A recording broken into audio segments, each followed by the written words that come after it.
Good afternoon, everyone. The Washington County Board of Education is meeting this afternoon in work session. We have all board members present, along with our superintendent, Dr. David Savine, and staff. We have 4 topics for discussion this afternoon. And Dr. Savine, do you have a few words that you would like to say before we launch? I do. All right. Turn over to you. Good afternoon, President Williams and Vice President Stauffer and members of the board. As we entered this budget season, we all knew that the upcoming FY25 budget was going to be a challenge. It was clear this would be one of the leanest years for funding, even though our students' needs across the county continue to grow. Since presenting my initial FY25 draft budget to the board in January, much has changed. You'll recall I shared that staff identified more than $16 million in needs that were not included in my initial draft budget. And many of these resources represent strategies to ultimately enhance school climate and culture and promote a positive learning environment for all students. And I want to highlight just a few that for you to consider. I see that it's not posted on the screen, but you will see that in our presentation here shortly. But I do want to just lift up 5 items of a pretty lengthy list that you will see. Items like school counselors and social workers and psychologists who would support the mental health needs of our students.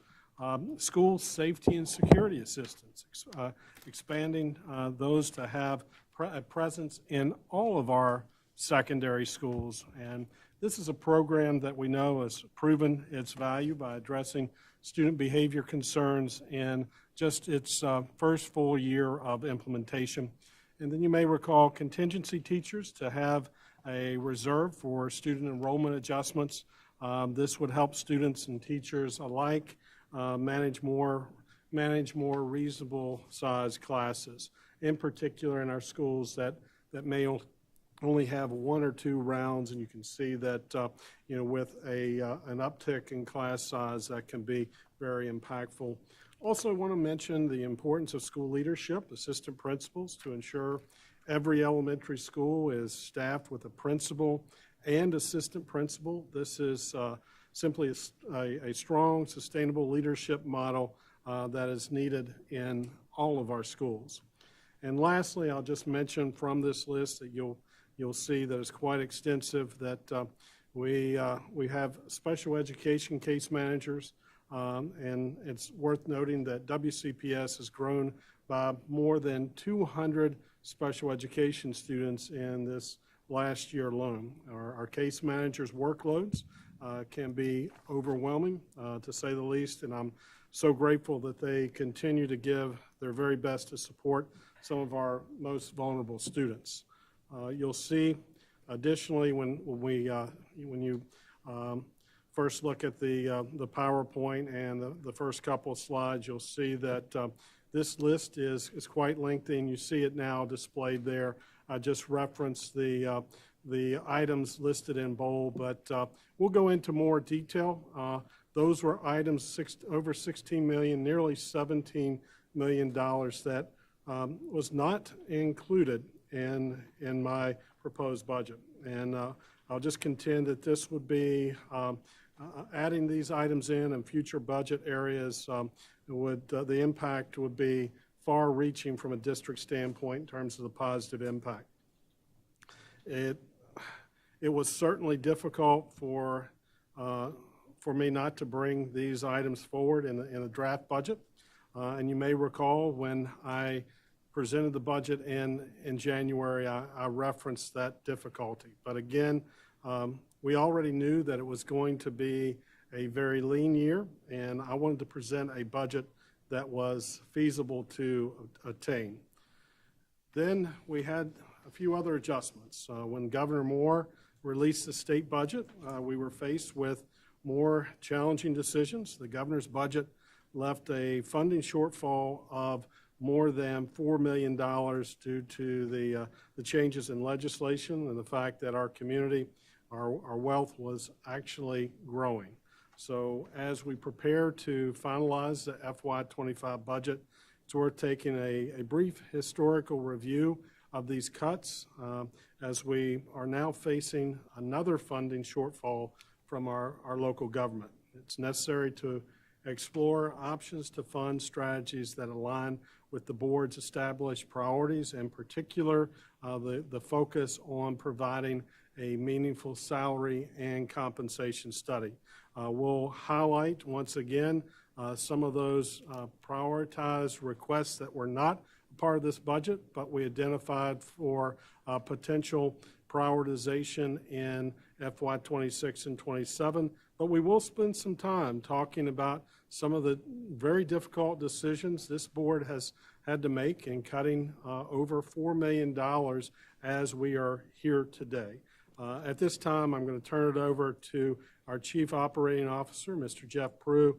Also want to recognize our team that are present here from finance and want to commend them for their work throughout this budget cycle. Thank you, Dr. Svine, and good afternoon, board members. I think that's a really good summary to get us started on where we are. We'll spend a little bit of time here in the first couple slides talking about where we've been and some of the changes that we've made. As Dr. Svine mentioned, the slide that you have in front of you on the screen really talks about any number of the requests that came forward.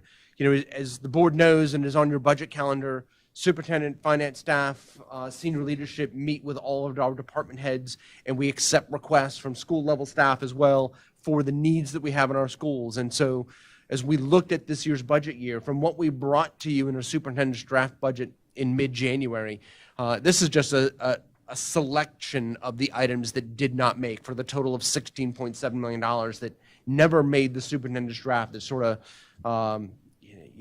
fell off the table onto the floor as things that we just said we can't get to that, we can't get to that. As we looked at the superintendent's draft budget and the prioritized requests that we did present to the board, for starters, you had nearly $8 million in required increases. This goes to places like the blueprint that were items and areas that we had to spend on based on the blueprint for Maryland's future. It might be pension increases, it may be a health insurance increase, those places that we could not cut, that we had to do those types of things. And then we were left then with $10.6 million in salary compensation retention. That $10.6 million is basically the board's resource pool to provide increases for staff. I think as we noted at the time, that equated to 5% for all staff members. Safety, health, and behavior, that area accounted for another $1.67 million to add additional staff in our schools, some special ed staff, among others, to take care of the emerging needs of our students. Just after the superintendent's draft, we received the governor's draft budget and realized at that point, as Dr. Svine mentioned, that the wealth had equalized, and we talked a lot about that formula as we got to the superintendent's recommended budget. But basically, due to growing wealth in the county, the share that the county is asked to take on was greater, so the state share was less. We had to come back and cut $2.9 million rather than add $2.9 million to the county's request. These were some of the things that were cut when we think about the cuts that were made to balance the superintendent's recommended budget without an increase to the county level. So we reduced and eliminated the elementary ABLE program. It's worth noting that at this point, several other counties in Maryland have either reduced their offerings in their virtual program or cut their virtual program entirely due to budget constraints that are happening across the state. We're not alone here. We eliminated 7 elementary school teaching positions, 2 middle school teaching positions, 2 counseling positions, the admin intern program at the secondary level, the transportation routing position at our transportation department. A reminder, we have 1 router that routes all 22,000 students or all students that are eligible for transportation, and it ebbs and flows. It's not a one-time a year. With the number of students we have in transition, moving from home to home, our special ed transportation changes on a regular basis, so that's an ongoing need that we have. We had many staff that we had talked about bringing from 10-month positions to 12-month positions to provide additional consistency and clarity throughout the summertime, to seasonalize some of the workload that's left for staff when they return right before school opens, to be able to handle and be more customer service friendly to our community as they need services from the school throughout the summer. We had a number of positions there that we were looking to increases from 10-month to 12-month. And then, of course, we had inflationary costs for operational supplies as part of this budget that we also reduced that inflationary increase. After the board adopted the draft, we again had to make changes based on changes in legislation by the General Assembly.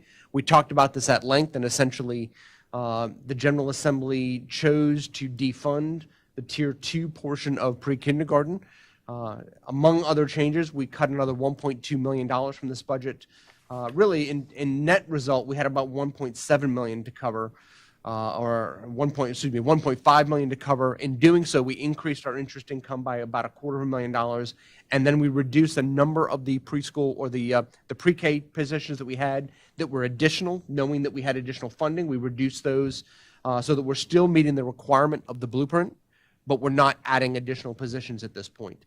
We also were able to find some savings in our health services contract with Meritus. This is in our health rooms, and this is really a cost shift where the general fund is shifting expenses over to our concentration of poverty grants, who are paying for nursing services now in 17 of our schools that are identified as concentration of poverty. Just a few weeks ago, the Board of County Commissioners finalized their budget. Our request of them was $118.7 million. The commissioners approved $110.1 million. So we have a variance of $8.5 million that we have to rectify before the end of this month. And staff has worked with the superintendent on a handful of options that we'll present to you now. Option number one to balance the budget is actually to reduce the board's contribution from the general fund to OPEB. That's our other post-employment benefits account by $4.8 million. And for clarification for those that are watching and for just reminder to the board members, the board currently provides a contribution of $5 million to the OPEB fund. We also provide another $1 million out of the self-insurance fund to the OPEB fund. The OPEB fund is held at the Maryland Association of Boards of Education, where it is invested with several other Board of Eds. At current, we have, I had the number here, I think it's $113 million in our current reserve fund at the MABE pool, and we are 39% funded in the OPEB account. OPEB, different from fund balance. Our OPEB account is set aside to pay for a need that may exist in the future based on generally accepted accounting principles, where we determine what the liability may be in the future years. The OPEB account is to pay for retiree benefits that the board is committed to its current and future retirees. Should the Board of Ed cease to exist, or should the Board of Ed be unable to make good on the promises and commitments it's made to its current and future retirees. So as opposed to your own reserve fund, which is for any need that the board should have should it arise. The two are two different funds. Additionally, to balance this budget, we would reduce the resource pool by nearly $3.7 million. It's worth noting that the remaining resource pool at this point would be enough to provide a minimum 3% raise to all bargaining unit members, teachers, administrators, and support staff, with option number one. So option number one, pretty simple. You're reducing the OPEB fund by by $4.8 million, reducing the rest of the balance into the OPEB fund, and providing a minimum 3% raise to all employees. Option number two chooses to take an increase in the interest income. As we've talked about, and we talked about when we made our last increase, this year's expected interest income is significantly greater than the amount that is budgeted. So this brings the number closer to what would be expected for interest income within the current year or within the future year, FY25. As staff has really thought about it, looked at a lot of news articles, really thinking about where things are, we really don't believe that there'll be much of a decrease in interest income and interest rates over the next 12 months, and particularly not for the next 6 months. So we feel this is a safe increase that is very attainable for the Board of Education. This would allow us to reduce our contribution to OPEB by $4 million. So this would leave $1 million in total in general fund contribution to the OPEB fund. Additionally, we would reduce maintenance contract services by $300,000. The board may recall that in FY21, we added $1 million into the maintenance service contract line. So this goes back into a previous increase to the maintenance service contracts and reduces that by $300,000. And then we reduce the resource pool by the same amount as we had in option number 1. So this would still provide a minimum 3% increase to all employee groups.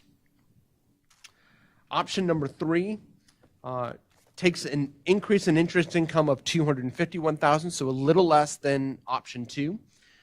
Reduces the OPEB contribution by $3.5 million, so that would leave $1.5 million contributed from the general fund.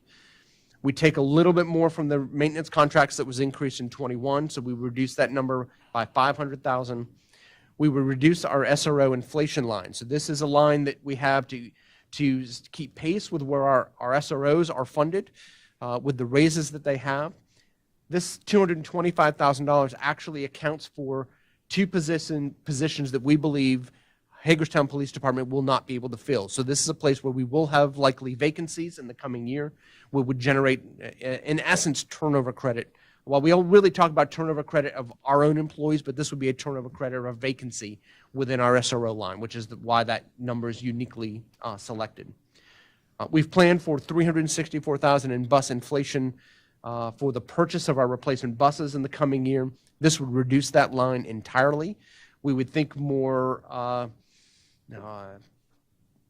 interestingly about how we would fill our bus fleet. We have options of, let's say, doing smaller size buses that could meet the needs specifically for some of our special ed runs, some of our field trip runs. Also look at alternative bus vehicles. So passenger vans, for instance, is a new opportunity that's only been available in the state for about 1.5 years based on legislation that was passed recently. So we would take an opportunity to think about our bus fleet differently. And then again, reducing the resource pool by 3.7 million, still allowing for minimum 3% salaries for all staff. And I think those are the options we wanted to share. And I don't know if Dr. Svine, if you have any other comments you'd want to add at this time, but we're happy to answer any questions you have on the 3 options we've presented. I have a question. Mrs. Murray. Tell me what's included in when it says reduce maintenance contract services. Tell me how that affects us, please. So it could be any number of things. It could be, we will prioritize the things that are broken where we need additional staff. We have a maintenance staff that's approximately 35 technicians spread between carpenters, plumbers, electricians, HVAC technicians. Occasionally we have to call contract services when we may have more work than we can get to at any given time. We also use this line to do some of our summer work. So it may be more larger repairs in the summertime. It may be other minor renovations we want to do come out of the maintenance service contract. So that would be the impact there. We did increase that line by $1 million in 21, and Eric, correct me, I think we also, in last fiscal year, we had an inflationary increase to that line as well. Is that? I think it was back earlier. Maybe it was I think 22. my main concern is that we'll have maintenance projects that won't get done because we've taken this money. That is a risk based on the age of our buildings. Right, okay. But Jeff, we can also go back and ask the county commissioners for CIP money for special projects if we would have an emergency. We could. Jeff, what did you mean by the passenger van, the window of 1.5 years? What? So I believe it was 2 General Assembly sessions ago, so it might have been 2023. The General Assembly passed legislation that allows school systems to use a passenger van instead of a Type 1 school bus. So we have opportunities in places where we may have small runs or, let's say, long runs with very few students that we could utilize a passenger van as opposed to a 72-seat bus. There are also locations in the county that might allow us to get to some locations that we can't currently. So we would explore that option more fully as a way to save money on the fleet as well. Who would operate those vehicles? We actually have worked on regulation. We could hire any driver, essentially. They would not have to have a CDL because the vehicle wouldn't require a CDL, but we would put them through much of the same training that we do our CDL drivers. Because I'm just thinking in my head, I'm thinking like the golf team, right? Typically smaller numbers. It wouldn't be the coach. Correct. Okay. I mean, potentially it could be if they've gone through all the training. Okay. Any other questions? So, I do, if I may. You know, and I've kind of mentioned this in the past briefly amongst a couple others here, but you know, my concern is that this does spend next year's money this year. You know, realistically, it seems like option one would probably be the easiest one to amend the budget. And quite frankly, it does make sense looking at the need for OPEB. My concern would be how do we, or what would be the plan if we decided to take a year off from funding OPEB? What would be the plan to then go back and get it funded next year? I think staff would encourage the board to, let's say, provide guidance to us as to how you want to move forward. As we've looked at our OPEB contributions historically, we've been funding OPEB since about 2008, some years as low as $3 million. We believe we've consistently also been providing the $1 million out of the self-insurance fund. So that $1 million, you know, let's keep that separate. We believe we've been doing that from the inception, roughly 2008, all the way forward. So, and since it's not part of the general fund discussion, I want to set that aside. And we're not indicating at this point that we would do that anything differently with the self-insurance fund. So specifically talking about the general fund contribution, which started about $3 million. There were a few years where if we perhaps had larger turnover credit, we had savings in other areas of the budget, we actually contributed more, maybe as much as, you know, 3.4 million, 4.25 million, because we had additional savings in the budget, so we were able to contribute more. And then around 2015, 2016, we started to increase the amount that was paid into OPEB, and finally the last increase was in the FY20 budget, where we increased from $3.5 million to $5 million. We added $1.5 million in FY20. So staff would be open to discussions with the board on what is the amount that you would want to contribute. When we think about the members of the pool that we're involved in, about 7 or 8 other districts, we are at the highest percentage of attainment towards our liability at 39%. Actually, no, second highest. There's one other, but their liability is actually very low. So we should contribute. Don't misconstrue that I think we shouldn't contribute, but I think the Board of Ed is contributing aggressively at the $6 million level, 5 from the general fund, 1 from the self-insurance fund. And so our percentage of coverage in the OPEB fund is currently, you know, outpacing many other districts, and I think our risk in terms of needing to use those funds long-term is low. When you think about it, the likelihood that a Board of Education is going to cease to exist to need those funds, I think our risk is low, and we could probably slow our contributions to the OPEB fund. To return the value would be, I think the conversation we'd be looking for is at what level does the board want to return to, and how do you want to get there? I would recommend, to your point, if you want to return, you are spending money, future years' money, so you've got to ramp that up. I would ramp it slowly if it were me. Maybe $500,000 a year, $750,000 a year to bring it back up slowly. And you can get back to where you want to be, but the board, you know, if $5 million is the number you want to get to, staff can get you there over time. But I think we need to understand what the value is the board wants to contribute on an annual basis, and then we can develop a plan for you. You know, Mr. Prue, thank you for that detailed explanation. And just for clarity's sake, would you mind just repeating the strength of this account and the fact that we are not taking away from that existing account? We're just talking about our pretty strong contribution that over the last 5 years this board has committed to investing pretty hard, and that's contributed to the strength of this overall account. Right, so our liability is actuarially calculated by staff at Gallagher, who's our benefits consultant firm. We're currently 39% funded on that liability at about $113 million, currently sitting in our OPEB account. and Eric and I were actually having a conversation today too, when we think about, the fuzzy numbers, right? But the state pension system is funded at about 70%. And a goal is always going to be, you have a liability, you want to have the funding there to pay it. But when we think about the state's liability on pension, which is far greater than what our OPEB liability is, they're funded at 70% and they're actively paying out.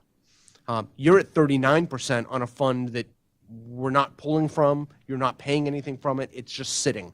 And it seems like this year is an opportunity where the board's budget is tight. This is the year opportunity, I think, to pull that back a little bit, be a little less aggressive in your contributions, utilize that money to take care of staff, and then rebuild that over time to an amount that the board determines they want to rebuild to. See, and my concern with that is, all that stuff makes sense. There's no disputing any of that. I'm not necessarily against using some of that money to fund some of these salary increases because our people deserve it, especially our ESPs.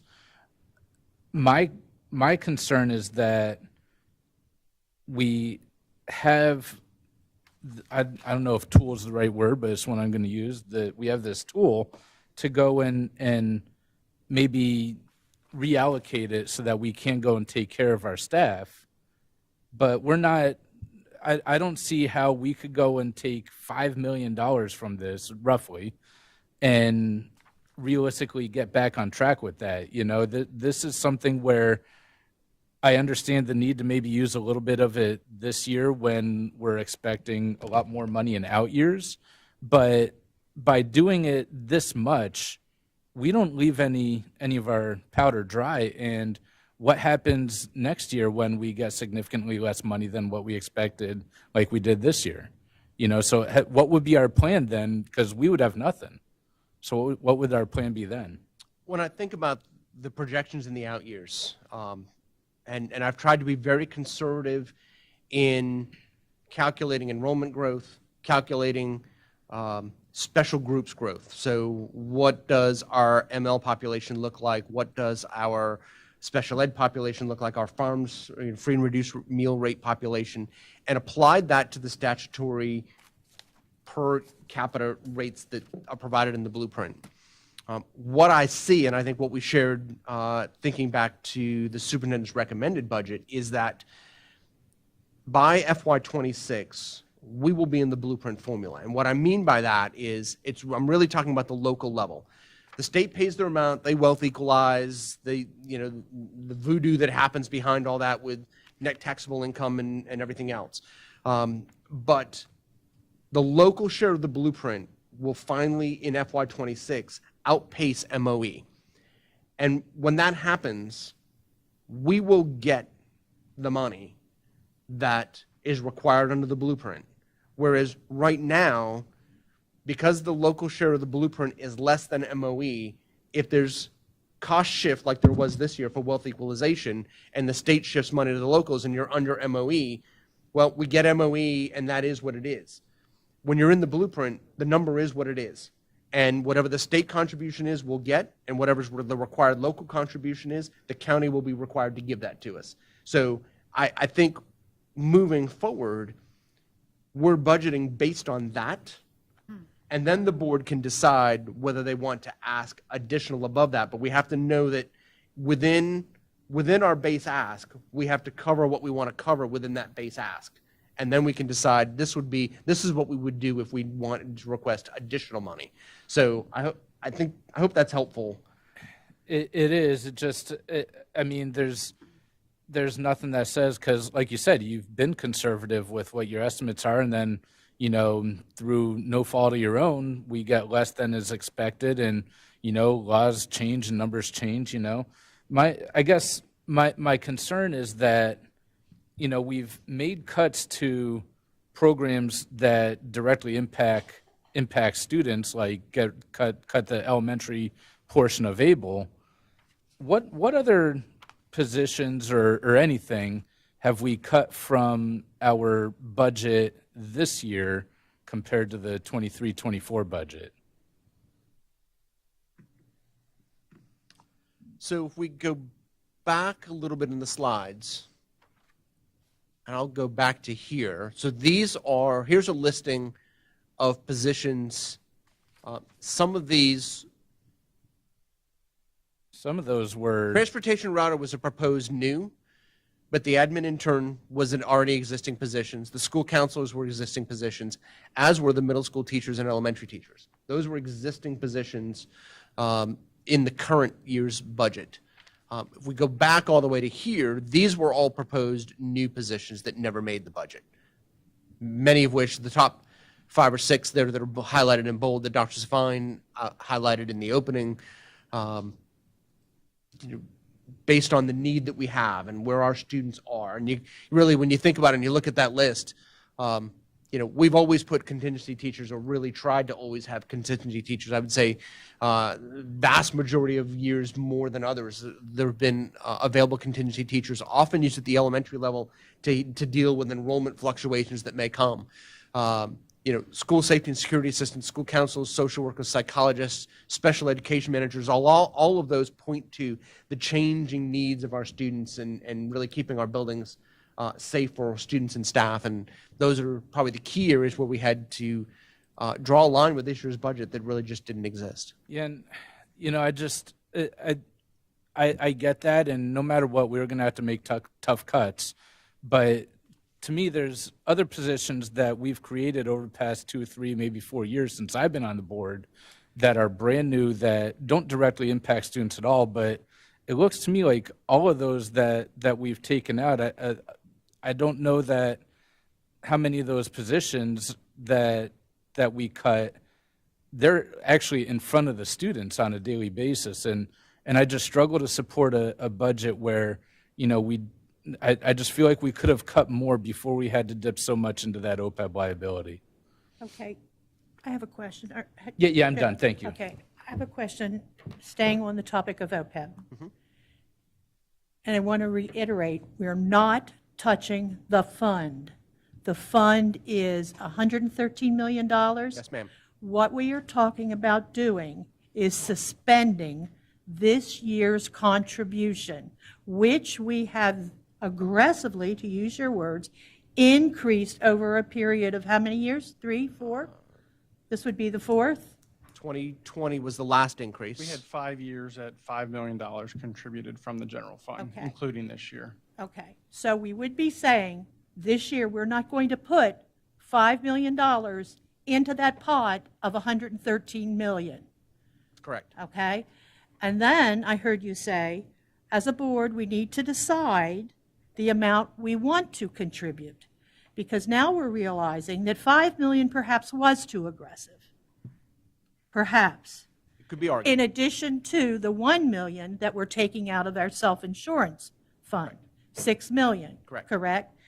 I also heard you say that compared to some other districts, we are outpacing them in terms of building that fund, which shows up in our financials as a liability. Correct, Mr. Sisler? Yes. Okay, so we're 39% funded. So my question is, given the size of our district, and knowing that there are other districts that are comparable, how does that $5 million that we have been putting in recently compare to what others are putting in?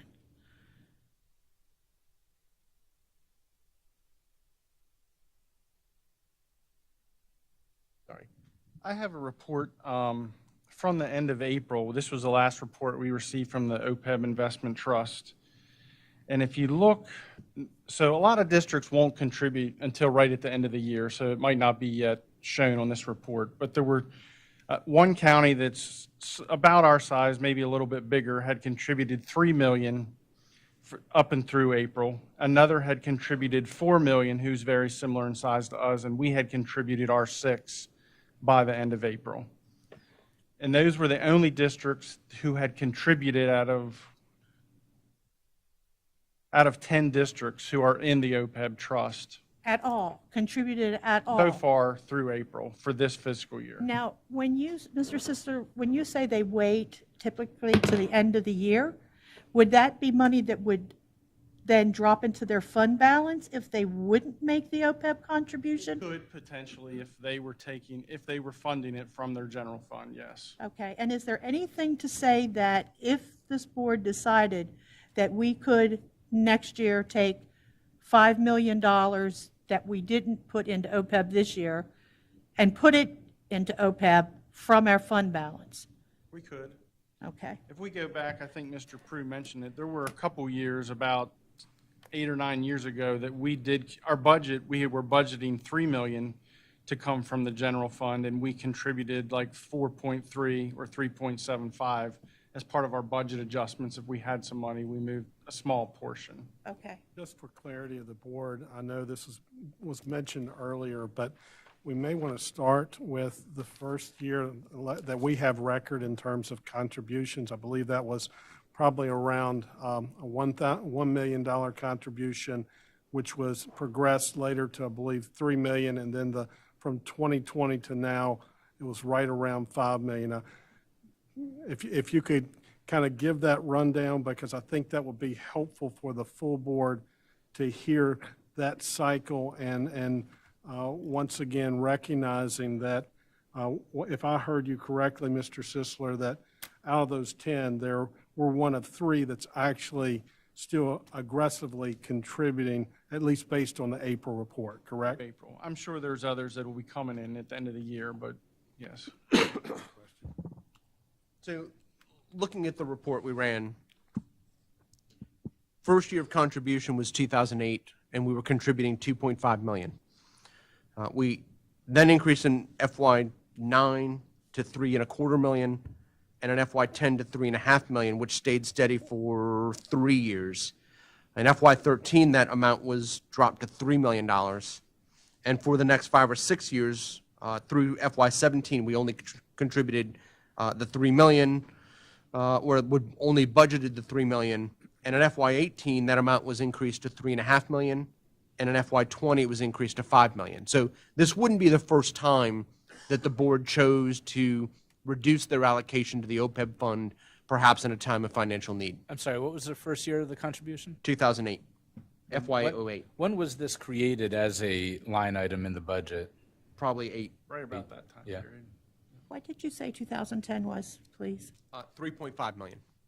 Thank you. I have a question. Yes, Mr. Stauffer? Did I just hear you say that there are only 10 districts in the May fund? That's correct. How do the other 14 districts, Probably investing their own. which would be better? I don't know that it, I think a lot of the districts that are in the OPEB trusts are more the mid or smaller size ones. The only larger district is PG County, but a lot of the bigger districts kind of go it alone, just like they do for insurance and other things. Generally, it's the mid or smaller size counties that save and benefit from having this pooling opportunity. Basis behind that, Mr. Sisler, is a larger district has stronger buying power. They can drive prices down. And with us being kind of a mid-size, when we go together with the pool, that allows us to kind of act as a larger pool to drive the pricing down. Is that correct? right. And Mabe will take on the role sort of, I mean, there's a committee which Mr. Sisler serves on, investment committee for the fund. We also serve on their workers' comp trust and other things, but you also leverage where Mabe is doing the work of investing in, so our limited staff doesn't have to do that work. So with option 3, reducing it to 3.5, we still contribute 1.5, and then if you had said less aggressively, add $500,000 each year for 6 years, we're back up to where we were.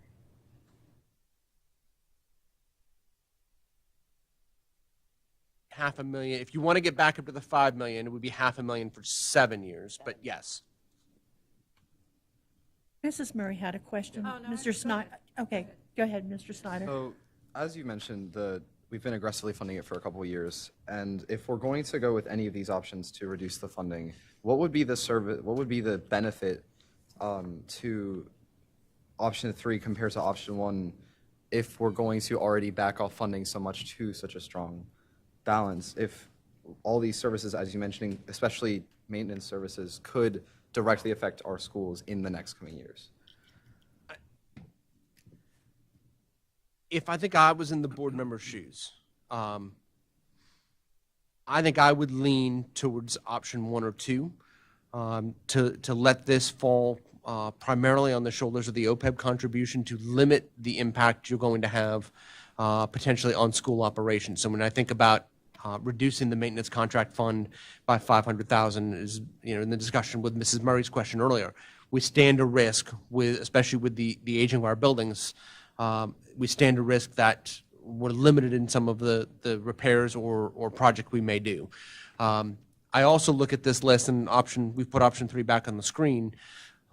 You're going to have to go next year and increase SRO inflation, because if you cut that 225, the board will basically just cover the FY25 contracts for its SROs. So assuming that all of our SROs receive a salary increase, which I would expect, and if Hagerstown Police Department is able to fill the 2 vacancies, you'll have to put that money back plus the raise in FY26.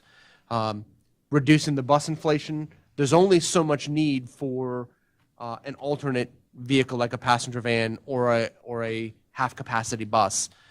So that might only be a 1-year fix to this year's budget. The price of vehicles continues to rise. So when you think about our 12-year bus replacement cycle, when you go to FY26, you'll need to replace the 364 and then the inflation you have for FY26 buses. So we tried to provide options to the board that would say, take more from OPEB, take less from OPEB, but the less you take from OPEB, I think the greater your impact in 26, 27, and 28, because you're cutting all these other things which you'll likely have to put back as well.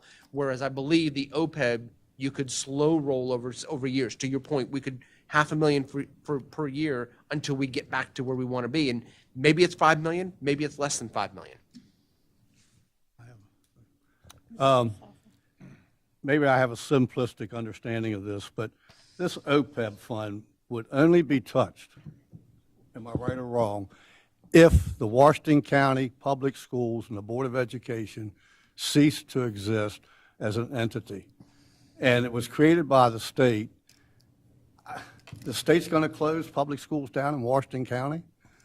So Maybe that's too simplistic an understanding. I see 2 possibilities. I see the first, as you mentioned, that I mentioned earlier. If we were to cease to exist, that fund would pay the obligations that we've made to our current and previous employees. The board could always choose to pay any retiree benefits out of that fund at any time it chooses. So, for instance, if the board wanted to pay for its share of retiree health care out of that OPEB fund, it could do that too. That would be, as long as you're using it on retiree benefits, that could be another alternate use. And I believe 1 or 2 districts in the state may have done that. The other thing that I think is of note is, while from a legal perspective, we talk about ourselves as being an entity of the state informed by the state, but our assets, our income statement, our balance sheet from an accounting perspective rolls up to county government. We are also a function of county government. So whatever our liability is on our books for OPEB and the balance of our fund also sits and resides on the balance sheet of county government. So it also, in effect, and I'm not telling you this as a way to consider to do this and shirk your duty as a board, but the county would also be ultimately responsible for your OPEB liability should the board cease to exist, because of the way that accounting rolls up. Employees, previous employees, retirees, could look to county government for their retiree benefits as Just well. to prove a question, you referenced the timeline. 2008, the board first started contributing to OPEB. What was in place prior to 2008 to provide an insurance policy, if you will, if WCPS ceased to exist? I'll probably look to Mr. Sisler. While I was, I guess, 08 just predates my arrival to Washington County Schools. My hunch is nothing, and my recollection is that the driver behind creating an OPEB account is the creation of the General Accepted Accounting Principle, the GASB rule, to account for the liability that you're creating when you're promising retiree benefits to get it on your books. But Yeah, prior to FY08, we had no mechanism for, if we ceased to exist, to provide for that benefit. It all came about because of the GASB rule that Mr. Prue mentioned, that was nationwide, that all local government entities started accounting for this liability. Do we have any other questions? Mr. Gessert? If we did not use this OPEB money as a savings, where would we find that money elsewhere? It's 2 and 3. If we didn't have an OPEB account, Right. and if we didn't have that money to use, We would, if we did not have that money, Yeah. then we would look at our current fund balance. it would have That to would come out of be- the current fund balance? for, That would be- for retiree benefits. I mean, yes, I would say I wasn't quite sure where you were going there with the question, so that's why I paused. As long as the Board of Ed operates and the self-insurance fund is solvent to pay our obligations to our retirees on their retirement fund, on their insurance fund, then there's no need for the OPEB fund. So, but yes, if we had a need, fund balance would be the likely place to pay for that. I just worry because we're going to be perfectly fine over the next 2, 3, 4 years, right? But if it takes us how long to get back up to it, and yes, if we cease to exist, yes, then we'll need that pool. But like you said, we are self-funded, and so if we never get back up to that, it's always easy to add stuff to the budget when you look at it. This is something that apparently we don't really see as a immediate need until it actually becomes one, just like anything else in our budget. So what happens if we don't stick with what our plan is to get back into the funding in 15 or 20 years from now, because we did that and with what you would expect inflation to do? What kind of position would we be leaving future boards in by making the cut to that contribution or to the pool there? I mean, I think, first and foremost, the fund will continue to grow because it's being invested. So at the very least, you've got the $1 million from the self-insurance fund, whatever value the board chooses through this budget cycle to leave in the OPEB contribution, you'll have that amount. And of course, the existing balance, the $113 million, will continue to grow based on interest income and the investment and the performance of the pool. I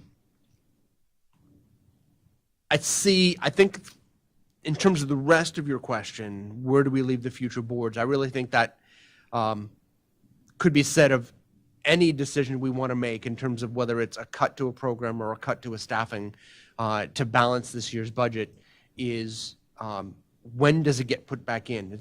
We could talk about that on any line item on the budget. How are we going to reinstate that? How are we going to build that program back? And what state are we going to leave the school system in based on the decisions we have in front of us? I think as staff got together and we thought about these options at this point, this was the least impactful to the business operations of the school system in terms of how we're presenting programming to our students and supporting our staff and our students in our schools. This was the least impactful. Yeah, just a point for the board to consider, recognizing we wanted to provide the board with multiple options here. And as you look at options 2 and 4, we're adding more things to the plate that in FY26 we would likely have to fill. And recognizing that FY26 and 27, we're looking at a different outlook than FY '25, more state funds and more required funds from the local. However, as Mr. Prew's referenced, and I'm in agreement, option one, I believe, puts us in the best position because we are just holding off on a contribution. We're still keeping the OPEB fund strong.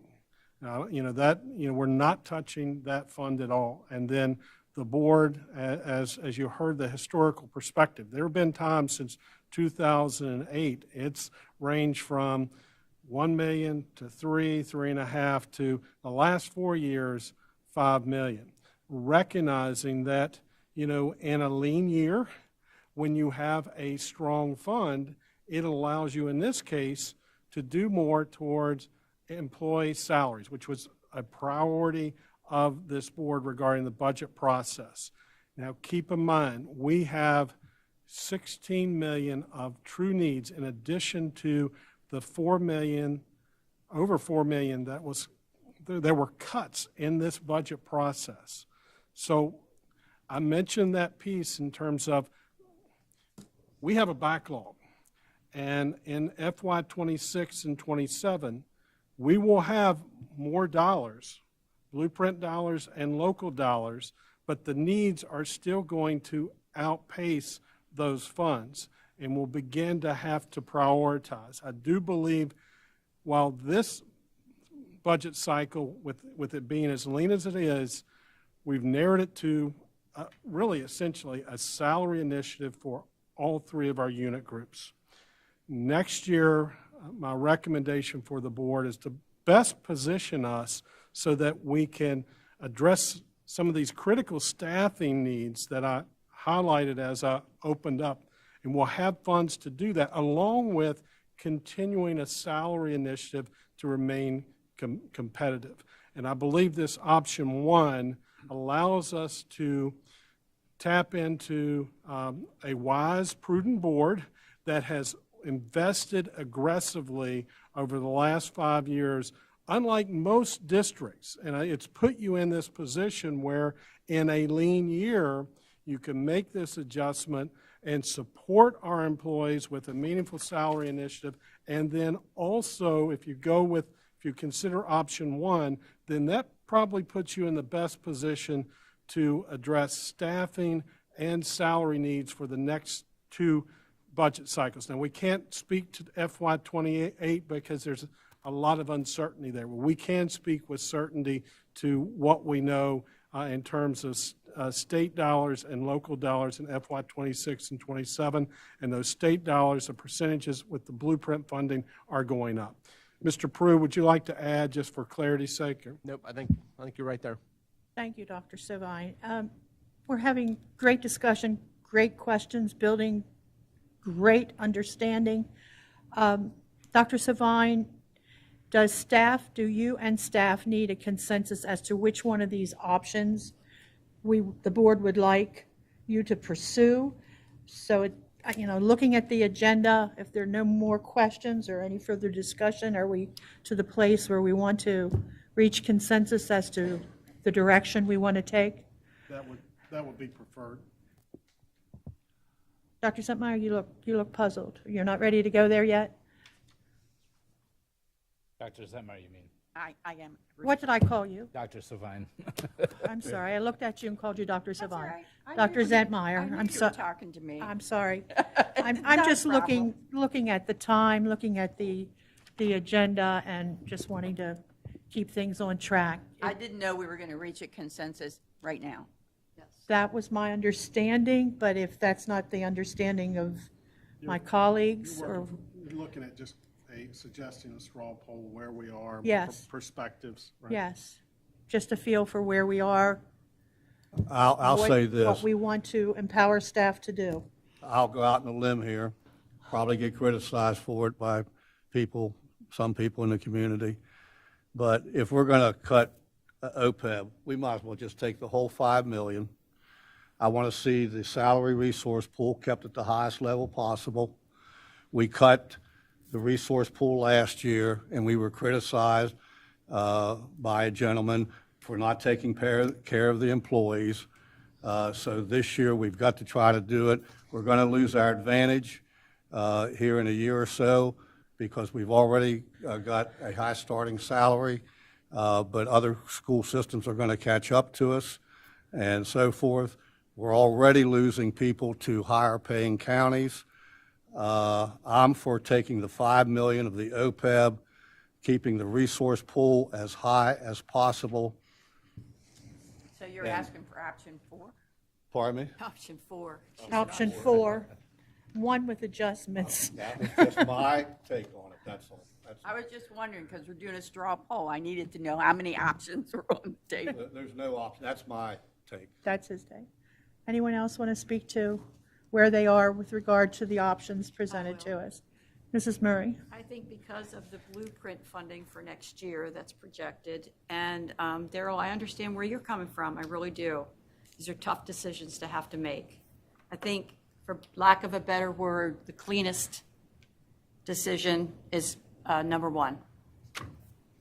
Thank you, Mrs. Murray. A member who doesn't get to vote on the budget. But from what I see, as Dr. Svine outlined, we have about $16 to $20 million of needs stacked up from money that we're missing. And this option 3 and 2 just seem to be adding more money to that need in the future. And option 1 seems to be, as Ms. Murray stated, the cleanest. Thank you, Mr. Snyder. Anyone else want to? Option 1 for me. Mr. Bickford says option 1 for him.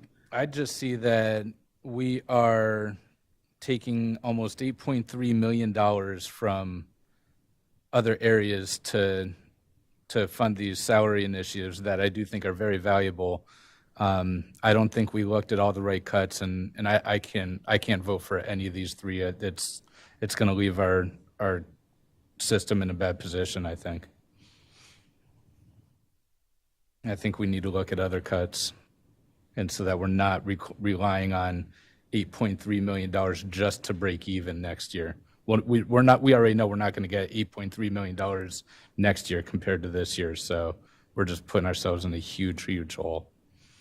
Mr. Kessler, did you want to weigh in? Yeah. I look at this, and what bothers me the most is the fact that it's the kids that are going to be taking a hit this time again. And although I can appreciate, our staff and giving them, something that they deserve, as every employee that has ever worked for anyone deserves if they're working hard. And I think our staff does work very hard. And but I do think that they could use some more hands in the classrooms. And I see that being less again this year. Seems like every year we are less and less of hiring more staff. And I've always said that I don't think it's the money. I think it's they need more help. And so I'll just put it that way. If you're going to pick, I guess you have to pick one, option 1. I don't know if I'll be voting for it because, again, I just would like to see our students have more of a benefit, especially now that we know, because we're coming out of this continuous pandemic, we always use that, but it's true. I mean, we have students that we are losing every day because of schools being closed, and then we try to find new programs, and then the new programs work, and then we don't continue to fund those. And that's a struggle for me. And so I don't know if I'll be able to vote for the budget at this time. So. But of the options presented to us, you are leaning towards option 1? Is that what I heard you say? If I would vote for one of them, I would say it'd probably be option 1, but like I said, I don't think I'll be voting for that one. I'll Dr. say something. Yes. I can live with option 1. It's not my preferred option, but I can live with it.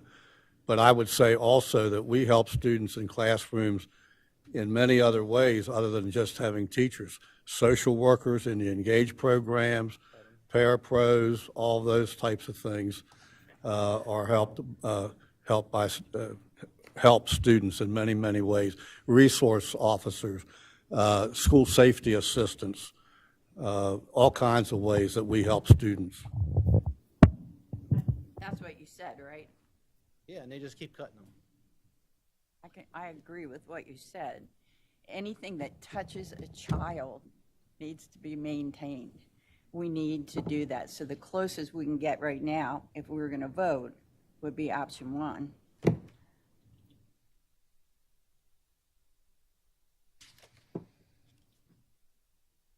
I don't disagree. I don't disagree with that. I don't disagree with that. And I would say when we go back and look at what Dr. Savine said at the start of the work session, requests that didn't make it into the budget, all of those things Well, there are would a have couple been, things that are, all of would- those things would have benefited students. All Right. of those things. right, but 16 there are some million. things that are absolutely hands-on that if we prioritize that list, they should go to the top. Okay.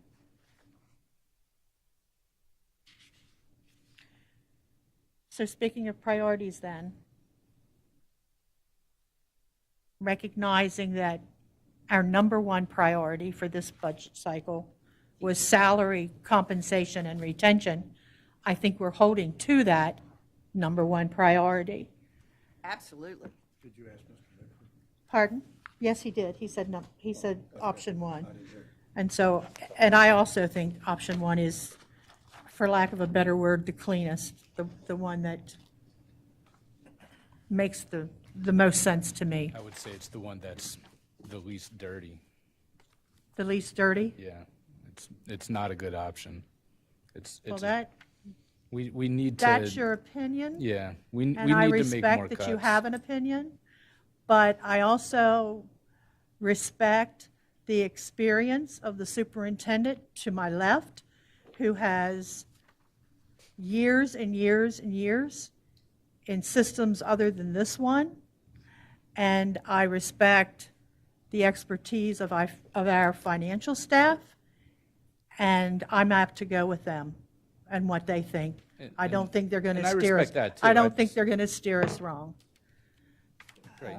And I'm saying that knowing that I'm not the only one who will be making this decision, that there are 7 of us that will have to make this decision, and ultimately 4, and the majority will be the ones that, I guess, or 5 or 6, or hopefully 7, that come to be able to move this budget ahead.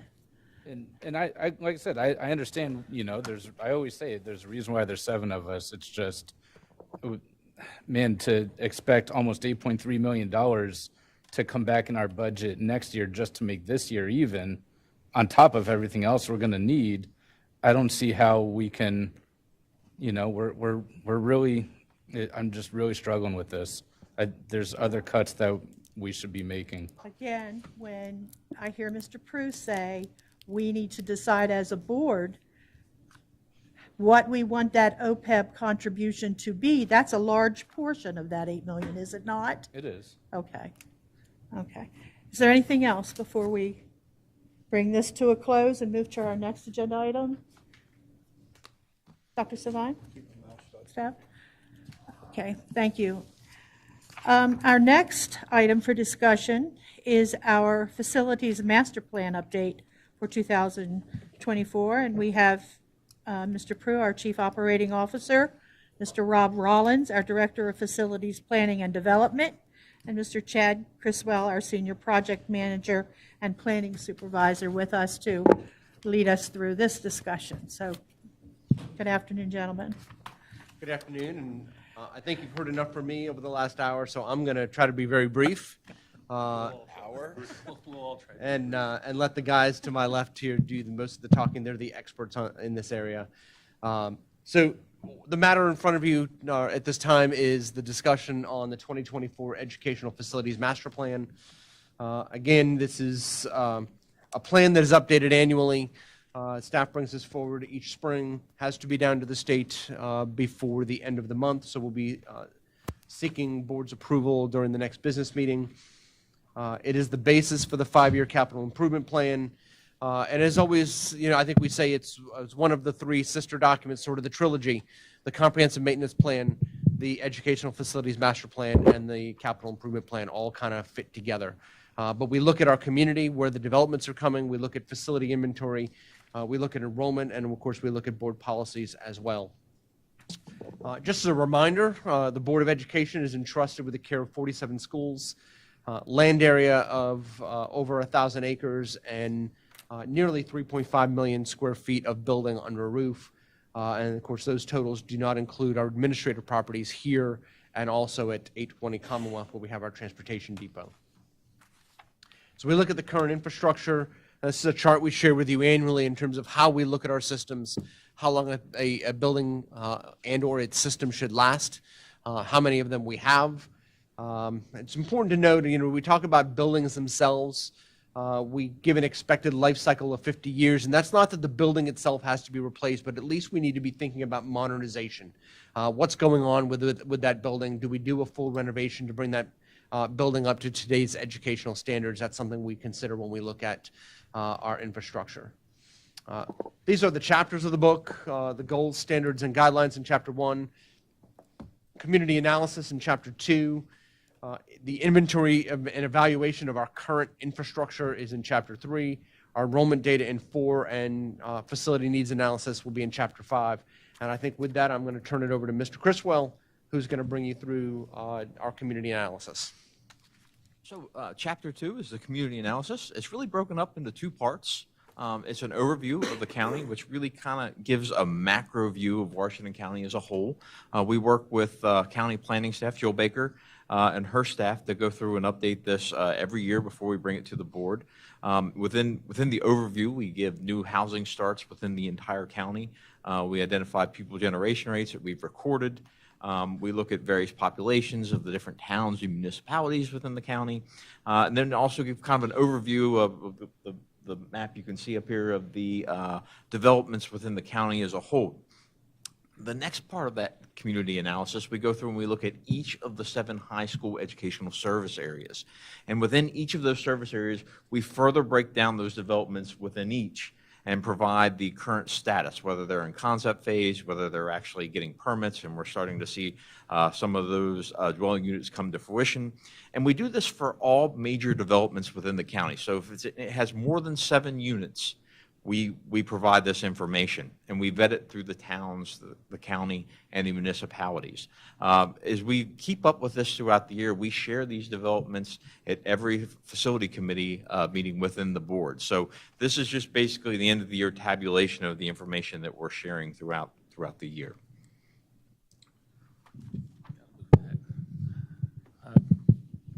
The next chapter, Chapter 3, is the inventory and evaluation of the the school buildings we have.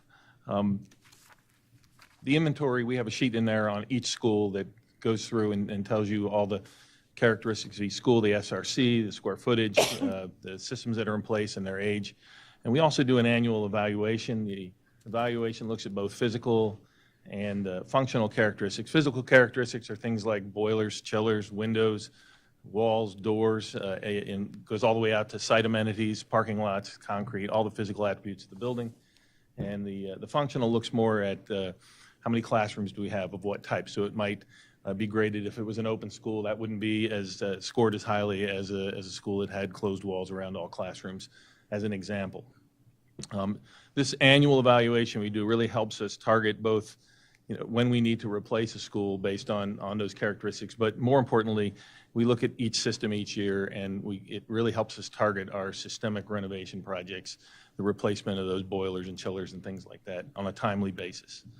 And with that, I'm going to hand it back to Chad. Sorry, we have to do the pass back and forth with the mic. So Chapter 4 is really the enrollment data. So basically, this process never stops for us. In November, I come and present the enrollment for the current year. As soon as we make that presentation, we start working with our consultant, Public Pathways Incorporated, to start developing enrollment projections. We start that process early. We get initial cuts. We normally around December, January, we start sending some of our initial numbers out to the school staff, out to principals. We start trying to find out, is there something we don't know about? Are you seeing an increase in a population or number of pre-K students or something like that? So we can bring that information back, and then we check it against our enrollment that we record in December and January to make sure we're on track with what we're projecting for the future years. In March, we submitted our K-12 enrollment projections to the Maryland Department of Planning, and we were within 5% of their projections. Based on that value, we're allowed to utilize our own generated and approved projections, and that is what is included in the Educational Facility Master Plan. We provide that information on the state's forms, which are the 101.2 forms, and that's all Chapter 4. But we also provided the board with a 2-page sheet that we provide this every year. And there's a little bit of a difference this year. Back in November, we mentioned the new state reporting format where the students that attend Boyd J. Michael Technical High School are counted at their home schools. So in the Educational Facility Master Plan, if you look at the high school enrollments, those students are counted at the high school. On your 2-page sheet, we're still showing them counted at Boyd J. Michael.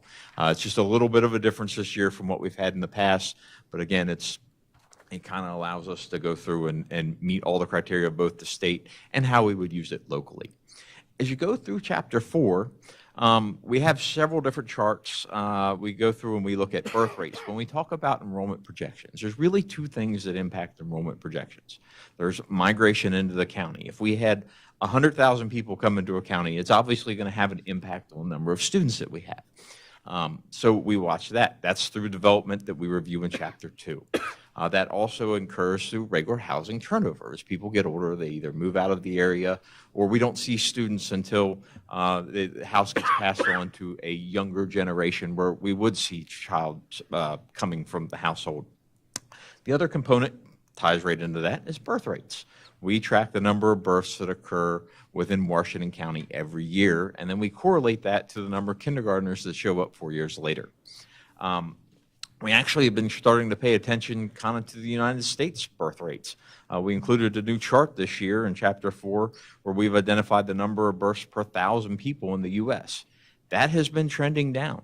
The past 3 years, it's kind of leveled off, maybe trended up a little bit, but that is something we're going to need to continue to watch because it's going to have an impact on our educational facilities and the number of people we see show up for kindergarten. So within that, we utilize all that information, the development information, the birth rate information, and we come up with our enrollment projections, and then we provide this in this chapter. So you can see the elementary school enrollment. The blue line indicates our past enrollment. You can see it was really high in 2019, right before we had the pandemic. It dropped down in 2020. We have been slowly rebounding. You can see where the blue line is. We were there in 2023. Next year, we're projecting to be up just a little bit at the elementary level. The pink line indicates our state-rated capacity as determined by state formula. The green line indicates local rated capacity, which is 90% of state-rated capacity. If you look out in time a little bit, you can see there's a slight increase in the state-rated capacity in 2027. That's when we're currently projected per the draft plan to open the new Downsville Pike Elementary School and would result in about 150 additional seats. And then there's another small increase out in 2029 where we would open School 2 if this plan would come to fruition. And again, we adjust this plan every year. We move things out in time, so this could change next year. I think I went. Well, we might be missing some slides. Okay, that's okay. I can talk about the middle and high school. There's also graphs for the middle and the high schools in Chapter 4 that look very similar to the elementary that we just had up. That's okay. So next year, we'll get right into it. We're projected to be up about 130 total students next year. I'd mentioned we're going to be up at the elementary level. We're projecting that to be about up 40 or so students at the K-5 number. 30 of that 70 number up there is we expect to have a few more pre-K students next year. We are expecting to be up a little bit in the middle school. We had seen a pretty big decrease as the bubble went through to the high school. We're expecting to be fairly flat next year at the high school. It actually shows down about 26. And then we'll see that start to ramp back up in future years. But overall, 130 students next year is what we're thinking. And of that, I would say about 100 probably into K to 12. So 22,000 students, you could say we're staying pretty flat, which is good. We're not decreasing like some other counties that we're hearing some issues with. Looking out 10 years, and this could change, we would look to be up about 1,000 students 10 years from now.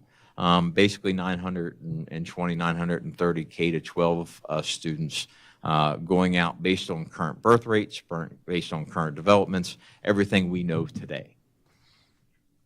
With that, I'll hand it over to Rob for Chapter 5.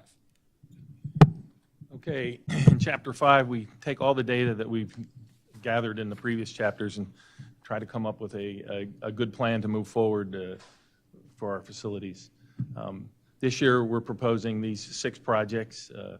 Downsville Pike Elementary, you're aware of, and have been approving as we go through the design on that, and we're very excited about that. 2 more elementary school consolidation replacements, in addition to Jonathan Hager, and 2 middle high school projects out at the tail end of this 10-year period. I want to pause before I go further in and just acknowledge that this is an ambitious plan, and it's subject to funding decisions at the state and local levels that we don't really have control over. But the reality remains, we have 25 schools that were built prior to 1980, or 1980 and prior, I should say. There was one that was built in 1980, that haven't had the benefit of a full modernization or replacement since the time they were built. If we were to replace just one of these every 2 years, it would take 50 years to replace them. That means that the youngest of these, the one built in 1980, would, and assuming it would be the last one that would have worked on it, would be 97 years old at the time we got to it. This program today has numerous consolidations in it. So we can reduce the number of projects from 25 down to 18 to 20 projects by consolidating these schools and doing them in pairs. Depending on future decisions, we could do that. This would reduce the timeline to update these from 50 years down to 36 years. But still, the youngest would be 83 at the time we got to it. So it's still a long time. All that said, while we talk about the numbers and the multiple consolidations and the dollars and all the figures, the thing that's most important to Chad and I as we go through this, and Jeff and the superintendent as we get their advice, is that using these consolidations and doing these projects first affects the most number of students and teachers in the least amount of time. In these 6 projects alone would house up to around 5,400 students. That's almost a quarter of the population of the school system. So that's why we're targeting these first, to get the best bang for the buck and impact the greatest number of students. And with that, I'll move forward into a little bit more detail. I can go back to the map that Chad showed where in his community analysis, showing where all the developments are, residential developments that are either planned or in process. And then I want to overlay on that the elementary schools that we have planned in this year's EFMP. So you have the 3 elementary schools, including Downsville Pike, and Jonathan Hager in addition there. Notice that we're trying to target that center of the county, that same area where most of the development is occurring, so that we can create capacity as well as update our schools in those areas. You layer on the 2 middle high schools. They may seem a little bit more remote, but you can also see the boundary, the attendance boundaries for those schools encroach to the east and the west, and they could not only replace and serve the students in their current boundaries, but possibly alleviate overcrowding at the center of the county. So just wanted to make sure we understood that those schools are not just to replace and house the kids that they currently do, but they could help with the population overall. Looking at Downsville Pike Elementary School, hopefully everyone is familiar with it, 83,000 square foot.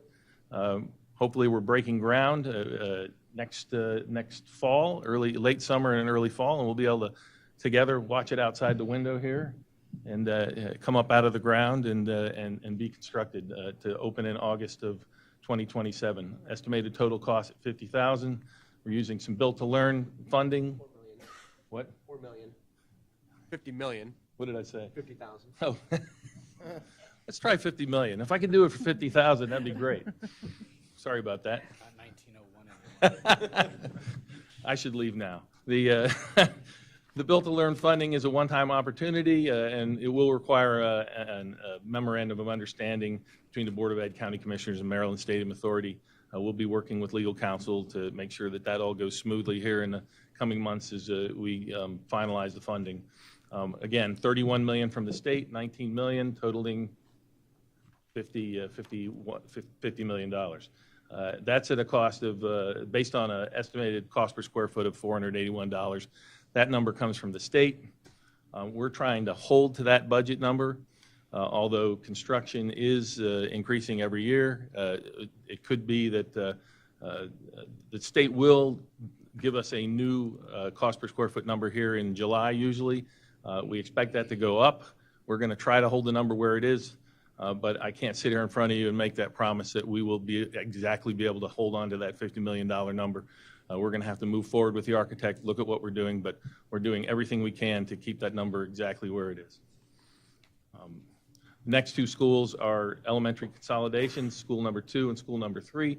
These are targeting Fountaindale and Potomac Heights, Greenbrier, Old Forge are the possible candidates for those schools. Again, they would be built, right now as planned, they're the same size and the same cost in today's dollars as the school we're building out here on the CES property. Jonathan Hager is a project we've added to this year's EFMP based on the residential development that Chad discussed in the community analysis. We believe that there'll be a need for a capacity project. This one we inserted as a placeholder in parallel to the other projects, which are renewal projects. And we'll just keep an eye on the residential development and how fast it actually occurs.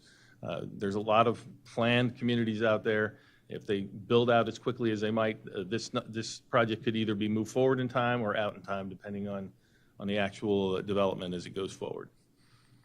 I wanted to say on this project alone, we did build the original school as a 3-round, but we had it designed so that it could accept a 2-round addition. And so that's what this is. It's 394 additional seats, 2 classrooms per grade. And the core spaces in this building are all constructed at the outset when the school was opened in 2016 to house these additional students if the need came.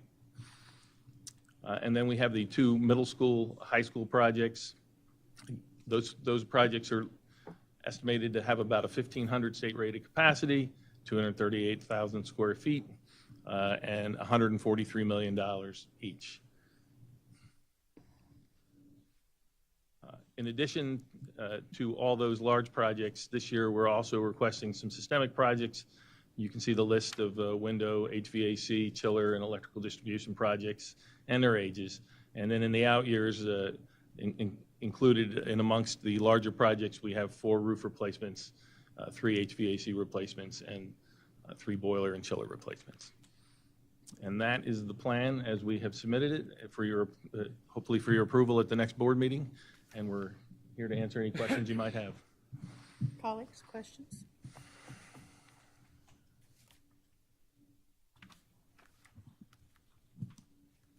No? Okay, then we will have a vote to adopt this. Oh, I'm sorry, I just had a Graham. question. So do we have any idea of what the balance is going to look like between middle and high school students in these 2, like middle high school number 1 and 2 that are replacing Clear Spring and Smithsburg, if I'm correct? And Just sheer numbers, like just a guess as to the balance between middle and high, and then, 6 and 9, okay. 600 and 900, middle, high, So plus or minus. additionally, as I think it was actually with last week's packet, we got an update on enrollment in like all the high schools for the year and like how that balanced out to their capacity. With this redistricting, do you got like that you showed in the map? Do you think that that will be anywhere near substantial alleviation to North and South Hagerstown, which are so overpopulated at this time? It certainly could be. I mean, it all depends on what the final boundary and decisions would be. But the map we showed was just a pictorial, just to show how far it could potentially come in. It could come in farther, it could come in less. I don't think one project alone would alleviate it, but in concert, and if both of them were constructed, it could go a long way toward fully alleviating that. Not knowing what development might come, those projects are scheduled 10 years out, so we don't have a perfect crystal ball, but we're trying to do our best. Yeah, thank you. Any other questions? Okay, as Mr. Rollins said, we will have this as an action item. We will adopt or not adopt this master plan at an upcoming business meeting. Thank you, gentlemen. Thank you. Thank you very much. Okay, next up, we have an update on our strategic plan. Dr. Sovine? Yes, thank you, President Williams. This is the second update through work session regarding the work that's been occurring with our strategic plan over the last 2 months. In particular, the month of May, as you'll see, was a very busy month for our steering committee. Certainly want to extend my appreciation to our design team members, a larger 50-member group that has devoted a significant amount of time to this project, along with our steering committee. And I want to extend my appreciation to Dr. Webster and her leadership with the strategic planning process. This time I'll turn the presentation over to Dr. Webster, who will provide this second update. Thank you, Dr. Sovine, and good afternoon, President Williams and members of the board. As Dr. Sovine said, I'm here to provide an update on our district strategic planning process, and I'm excited to share the work that we've engaged in the last month with you. Oops. Oh, I got really excited to, there we go. Speed right through there. All right, so just a reminder, as I shared in the May session, work session, the strategic planning process is a really amazing opportunity for us to engage our stakeholders, to really assess our current state as a district, really ground ourselves in our vision, mission, and core values, and really isolate what are our key buckets of work that we are going to tackle in the next 5-year period, and really solidify our vision for the school system. So I want to start by sort of taking you through the process that we've engaged in the last month, and then talk about some of the products. So I'll share some of the draft products that we have for you up to this point.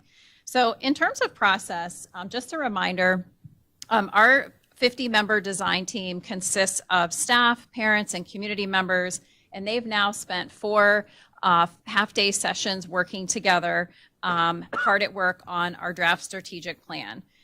During our May 1st and 2nd sessions, the team revisited the district vision, mission, and core values, and they created what's called a portrait of a graduate that I'll share more about here in a moment. From there, our steering committee, so we have a steering committee and we have a design team.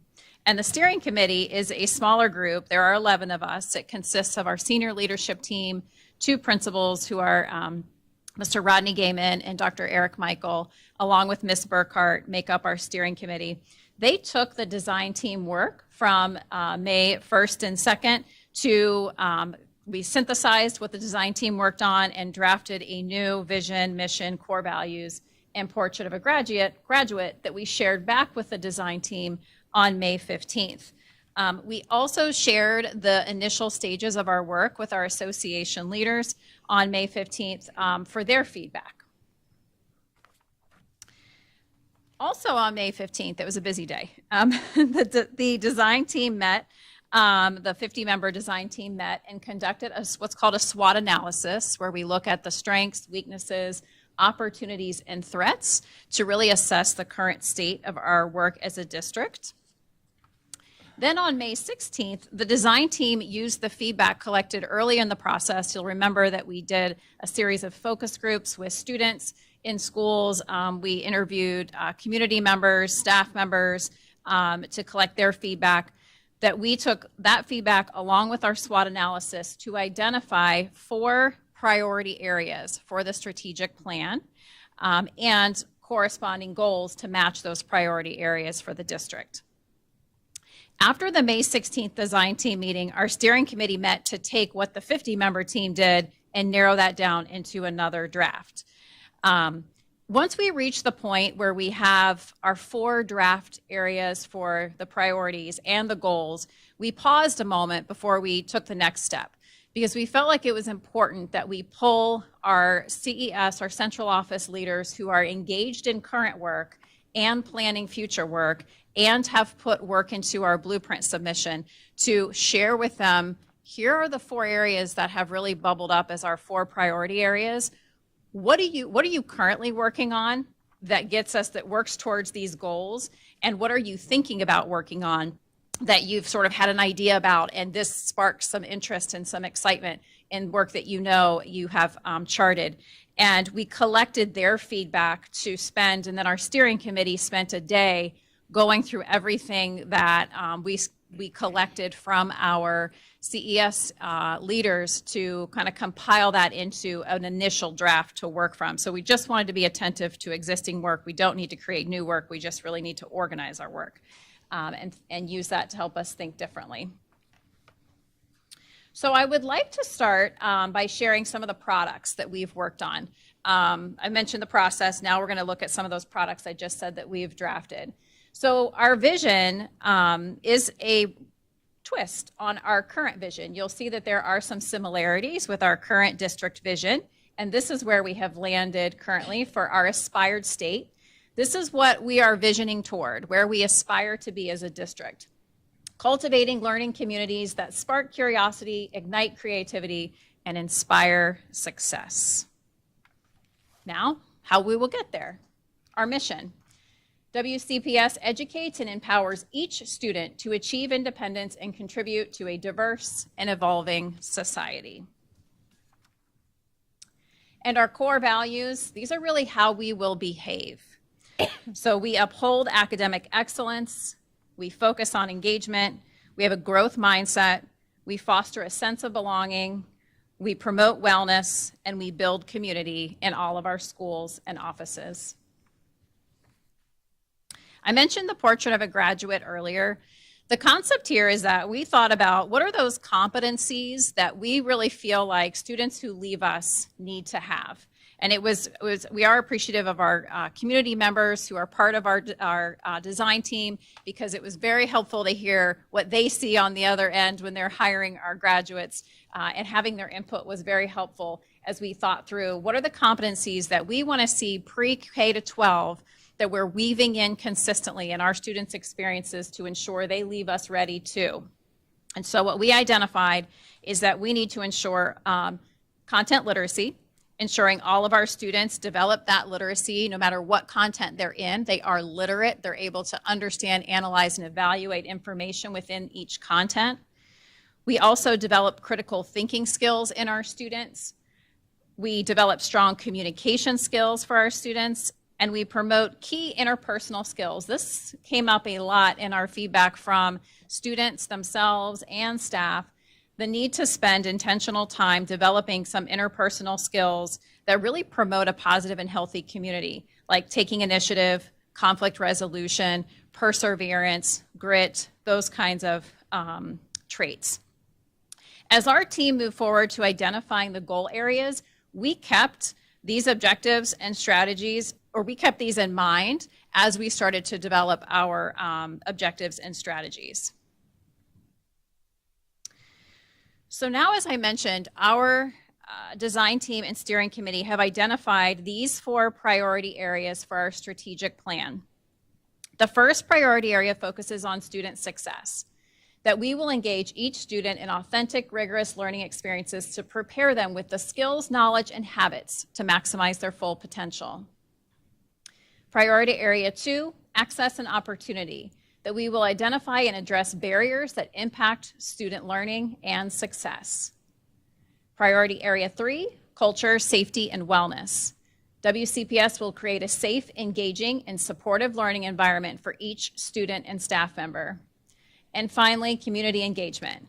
WCPS will partner with the community to foster robust and meaningful connections, creating opportunities for each stakeholder to feel valued, heard, and actively engaged in support of student success. It was pretty powerful in the development process of these 4 areas because our steering committee took the work of the design team, which were the 50-member team came up with 3 different sets of 4 priority areas. They were so similar that it was reaffirming to see that the work that is ahead of us was elevated clearly for us to identify these 4 priority areas. So we have the vision, mission, core values, with the kind of in our mind, where we want to head conceptually.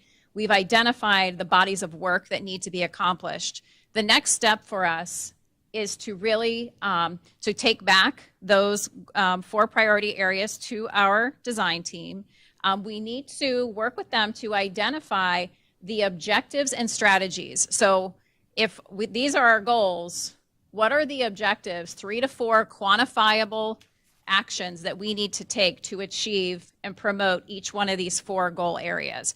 And that's really where our work is next. That was some of the feedback we collected from our current leaders to know what is currently happening in the system that needs to be elevated and amplified in order to help us achieve our 4 goal areas. So we will be sharing, this Friday, we are meeting again with the design team. We will be meeting with our association partners as well to share this draft with them for further feedback. And we have a meeting coming up on Monday as well with our business leaders. And each time we have one of these meetings, the work gets better. You'll see little improvements and little tweaks that we get from feedback from folks as we go. We do plan to bring you a draft strategic plan for your review at the June 18th meeting, and then looking at the July 16th business meeting for a final review and approval. So at this time, I would love to take any questions. Thank you, Dr. Webster. Colleagues, questions? My only question is, are you going to mention parents in here? I know you have community engagement, and I understand that stakeholders include parents, but are we going to make any? Yeah, and that's good feedback. And those are the kinds of conversations that I'm sure we'll have with the design team on Friday. Those, the goal areas that you see, the defined, the priority areas and goals we haven't received the feedback from the design team yet. So I anticipate, thank you for that may be a piece of feedback that we get. Thank you. Yeah. Just a point of emphasis regarding the process. We started off with a very robust community engagement process where we had robust participation from our community. And then we also engaged our community members that couldn't participate in an evening event through a survey. And that captured both internal, external, in particular our parents. Our design team of 50, that it does include parents. So this feedback will be very helpful as we go back to that group. And I also just want to mention how, in particular, we were intentional in terms of our focus groups, making sure that we had student voice as a part of this process. We had student focus groups from elementary, middle, and high school, and that helped kind of inform some of the foundational work. But as Dr. Webster's referenced, we also recognize that we're preparing students to be employable, hopefully here in Washington County. So we value the perspective of our business leaders. So as an additional step, actually on the 10th, after our design team does further refinement, our business leaders, we've invited them in to provide an overview kind of similar to what you're receiving, but they'll, at that point, we should have some refined goals and strategies. So once we receive their feedback, then we will be sharing this with you next at the June 18th meeting. And I'll just mention, certainly we welcome any additional questions, but I want to emphasize that you have on our design team a representative from this elected board, your board president, President Williams, and certainly want to provide all board members with an opportunity to weigh in. We welcome your feedback. That does help us strengthen this process, and that is our commitment. But I open it up for additional questions, and certainly President Williams, who you're part of devoting a lot of time to this design team, feel free to weigh in and share perspective regarding this process. And you can see how our internal and external stakeholders are really greatly shaping this plan that will guide us over the next 5 years. Well, just thinking in terms of Dr. Zentmeyer's question regarding mentioning parents, with the design team that has met here in the auditorium where there has been such a rigorous engagement and high energy, lots of discussion. There are people attending, there's 50 members who are wearing multiple hats. You know, not only are they employees of the system on that design team, but they are parents of children in the system as well, and grandparents. We had business leaders, members of the business community who are parents. So, you know, there are people, as I say, wearing multiple hats. And that's been exciting to hear the different perspectives coming from those individuals who are wearing those multiple hats. So it's been an engaging process, an exciting process, and I'm anxious to see what we have presented to us on the 18th. Yes, I will second that. Our design team, even when we say they can have a break, they keep working. Everybody is very engrossed in and we very much appreciate the level of, as you said, Mrs. Williams, the energy that everyone is bringing to the effort, to the process. You know, parents in the community, staff members, community members. It's very, very helpful.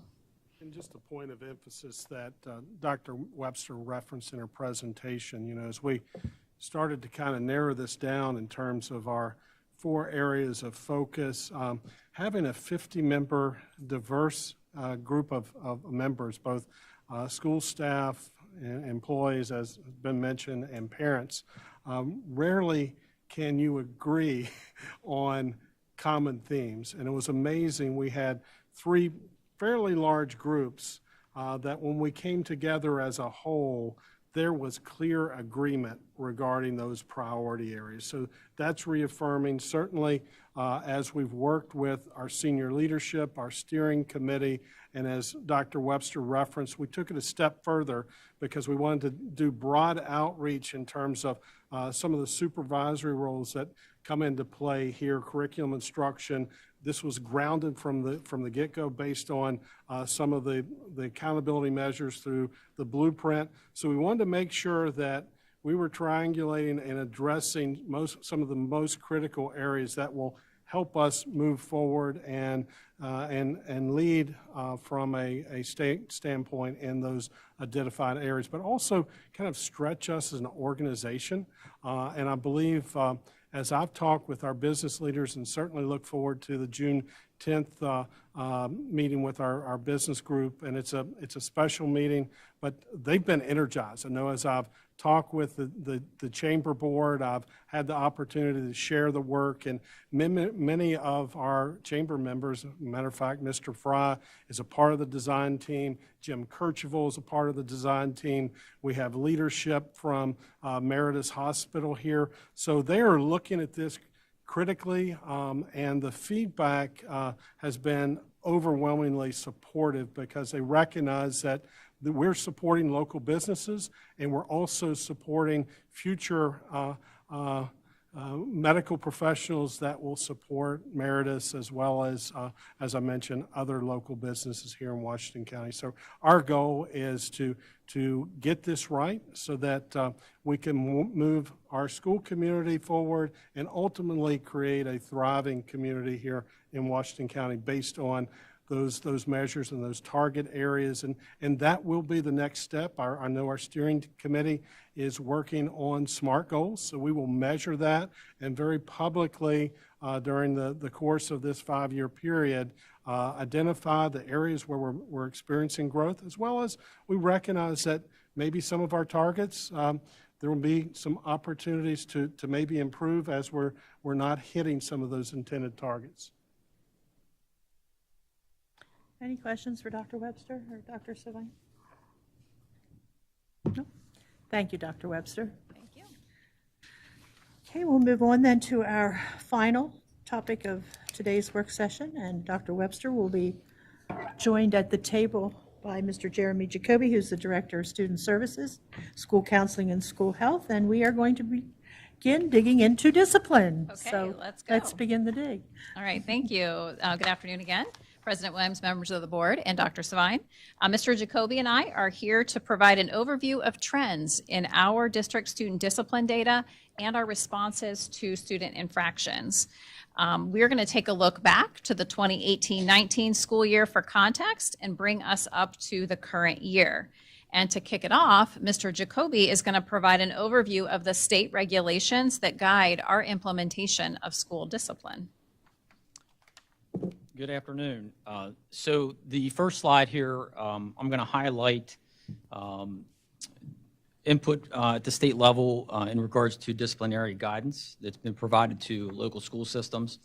So back in 2014, the state board adopted new regulations that required local school systems and boards to review and revise their policies in order to maintain environments of order, safety, and discipline necessary for effective learning. So this, back in 2014, that was the advent of the state guidelines that was provided to the local school systems.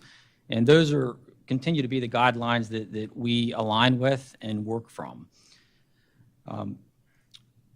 A little bit more specifically about those guidelines, the state guidelines called for a shift towards the philosophy of teaching behaviors that are appropriate, identifying conduct that could lead to an out-of-school suspension, allowing for local discretion, and also identifying that long-term suspensions and expulsion should be last resort options. Then moving on to 2017, there was a new state law that was enacted that prohibited the suspension or the expulsion of pre-K to grade 2 students. Back in 2017, we updated our local regulation so that we were in alignment with that state law. 2019, the state law on student discipline was updated. And there was a requirement to make sure that all local school systems included a relationship-focused model to address student misconduct when that was possible within a school setting. So our board updated our policies in 2019 so that we were in alignment with those new state laws. You may recall that we had a meeting at that time where we shared a report with the board, and we talked about various types of restorative approaches, such as mediation, peer mediation, conflict resolution, different types of conferencing, and also the requirement of PBIS approaches within the schools. Moving on, also in 2019, the state provided guidance to the local school systems around disproportionality. It was at that point in time that the state began to share with local school systems disproportionality data within discipline, specifically out-of-school suspensions. And they provided those reports down to the school level. And to this date, we've not yet had even one school that was identified by the state as being disproportionate with student discipline. 2021, a new state law was enacted. Prohibited a student that's a registered sex offender from entering onto school property, and also required that the local school system design a plan for a safe delivery method for instruction. So we did, the board created a policy, I think it was in May of 2022, and then we subsequently created regulation in November 2023, just this past fall. So we are prepared to ensure safe delivery of learning if we do get a report of a student that's a registered sex offender.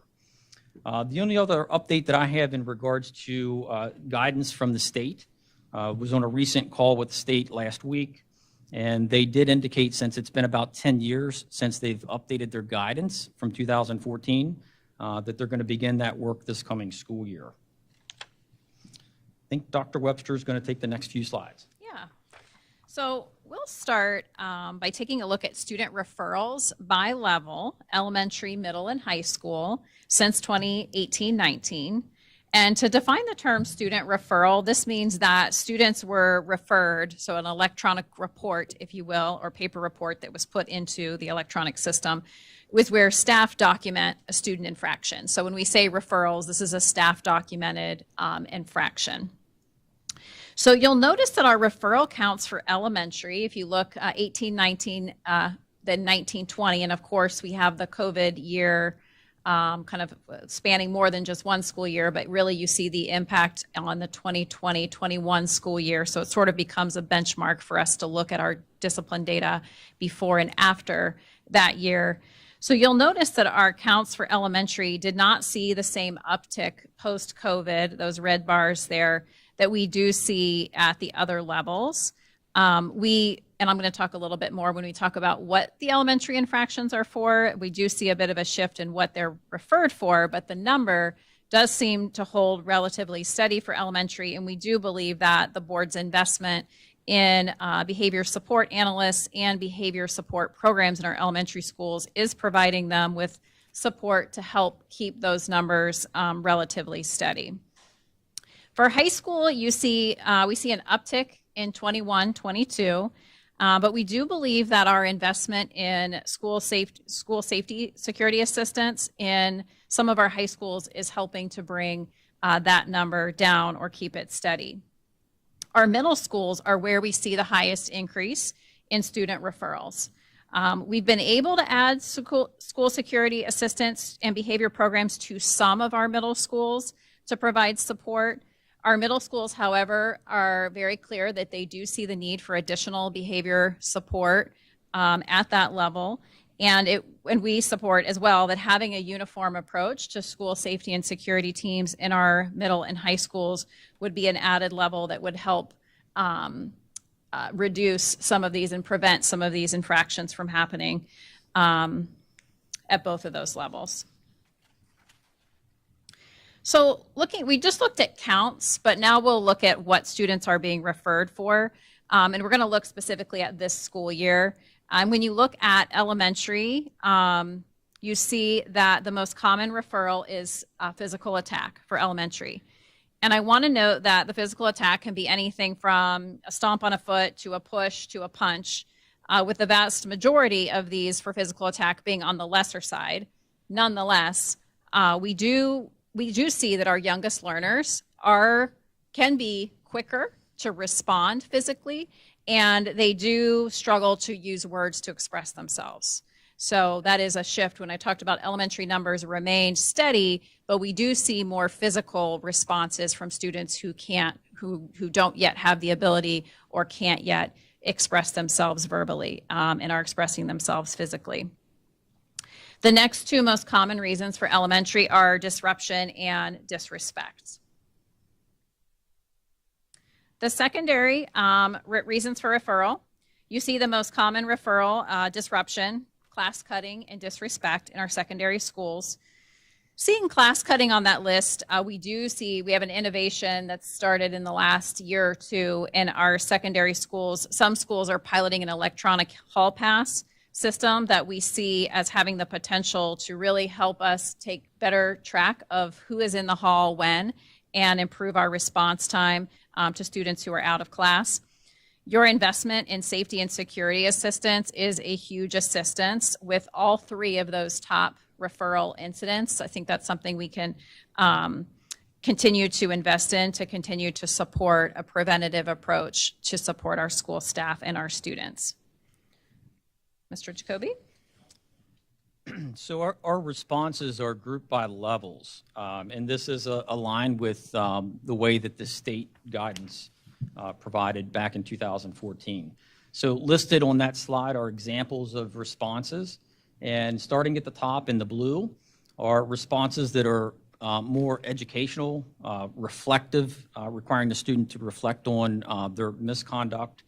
There are also responses that allow sometimes teachers or counselors or social workers to work directly with the students on teaching positive behaviors. And then progressing towards the bottom of the chart in red are your more exclusionary type responses. So the last two, the ones shaded orange, level 4 and level 5, are the out of school suspension responses, which are sometimes necessary in order to ensure both student and staff safety. I did want to note that when there is an incident in the building, sometimes there's multiple responses, and these responses can range over different levels. So when administration's responding to an incident, they may level 1 conference with the student. They may also do a level 1 response with having the student meet with the counselor, and they may also assign the student to in-school suspension. So sometimes with these responses, there's multiple responses for a particular incident, and sometimes they can cross different levels. So this slide is a snapshot of our local guideline. And again, this is aligned to the 2014 state guidance. This is published in our student family handbook every year. This is something that the schools talk with students and families about back to school nights, but also at class meetings at the start or in the middle of a school year. Mainly this document is used by our school administrators when they're determining an appropriate response for misconduct. This guide does allow for progressive discipline, and it is the expectation that the administrators begin with like level 1, level 2 responses on the left, and then move to the right towards those more exclusionary type responses as needed. We do also provide professional development to our school administrators annually on disciplinary guidelines. The next slide is a snapshot of elementary misconduct responses for the current school year. So this shows the distribution of action taken by administrators by response level. So in blue, you have your level 1 responses, which again are those more restorative opportunities for students to learn, to conference about misconduct. And then towards the yellow, the orange is your out-of-school suspension. And you can't really see the red sliver, but there is one there. It's noted 0%. It's actually between 0 and 1%, but it rounded down to 0. This, I think, is the type of distribution that we would want to continue to see, where we're working with students, we're utilizing level 1 and 2 type responses, and then as needed, we're doing more type of exclusionary responses when the safety issues are occurring. Secondary misconduct responses, again, this is a snapshot from the current school year that looks very much like the elementary misconduct responses. Probably the biggest change, if you compare the two or look at the two side by side, is the percentage of level 3, 4, and 5 responses at the secondary level are higher. We typically do see more extreme and disruptive behaviors at the middle and the high school level that require exclusionary type responses. The last 3 slides that I'm going to really go over are going to be looking closely at the orange and the red regions on the pie chart. So those level 4 and level 5 responses, the out-of-school suspensions. So this here line graph shows the percentage of students suspended in our district over the past 6 years, K through 12. And it shows it in comparison to what that rate looks like across all local school systems in Maryland. So again, these are your level 4, level 5 responses. These are the out-of-school suspensions, whether they're short-term or long-term. And you can see that our rate traditionally is slightly lower than the state average. You can see that gap closing as we came out of the pandemic. It's a tighter gap than what it was in 2018-19. We do expect, based on data at this point, that our rate for the current school year is probably going to be around 4.6%. That's not official. School year is not over yet. This is really the same data as the previous slide, but instead of looking at percents, we're looking at actual numbers. And so you can see that we currently had, the data was pulled about a week ago. There were 979 students that were suspended. And you can see what that has looked like since the pandemic. And And then the last slide is, again, it's the same data as the previous slide, but it breaks it down further into elementary, middle, high school, and combined. And the combined is your Hancock Middle Senior High School, and it's also your Marshall Street School. So when you look at this, you can see that elementary and high school has had an uptick as compared to last school year. Middle school slightly lower as of this point compared to last school year. And that concludes our presentation. Thank you. Colleagues, questions? I had just a question about the reporting of like secondary misconduct. So when it says tobacco compared to like drugs and controlled substances, is tobacco specific to physical tobacco, or does that include vaping within that? I can take that. So that includes vaping, cigarettes. Now, if the student has a device and it contains THC, that would be under drugs, controlled substance. I was just a little confused because I saw that and I was like, oh, as a WCBS student, I never saw a cigarette in school, but I saw, yeah. All right, thank you. Any other questions? So when we say number of students, is that individual students or is that like repeat numbers there too? So yeah, they're unduplicated. They're not duplicated. So, because I'm sitting here looking and I see that, and this has been a concern of mine for a while now, which is why I asked for this to be on our agenda today. I see 54% of our elementary students are getting level 1 responses, right? Essentially a slap on the wrist, which I'm for, warnings and everything like that. I think that's great. But when we go back and look at the elementary numbers, physical attack and disruption, which significantly hinders other students' ability to learn, that's well over half of all of elementary misconduct incidents.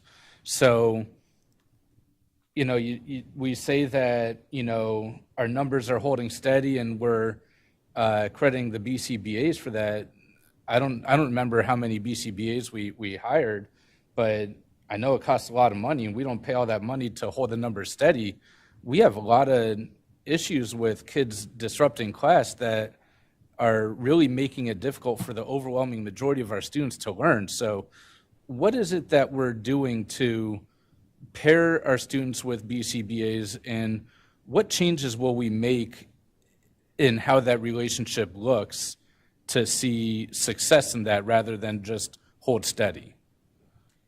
So I'll start, and then I'll let Mr. Jacoby add on. So, and I'll say that when I joined the team, it'll be 2 years in September. This was the first elementary behavior was probably one of the first issues that I was.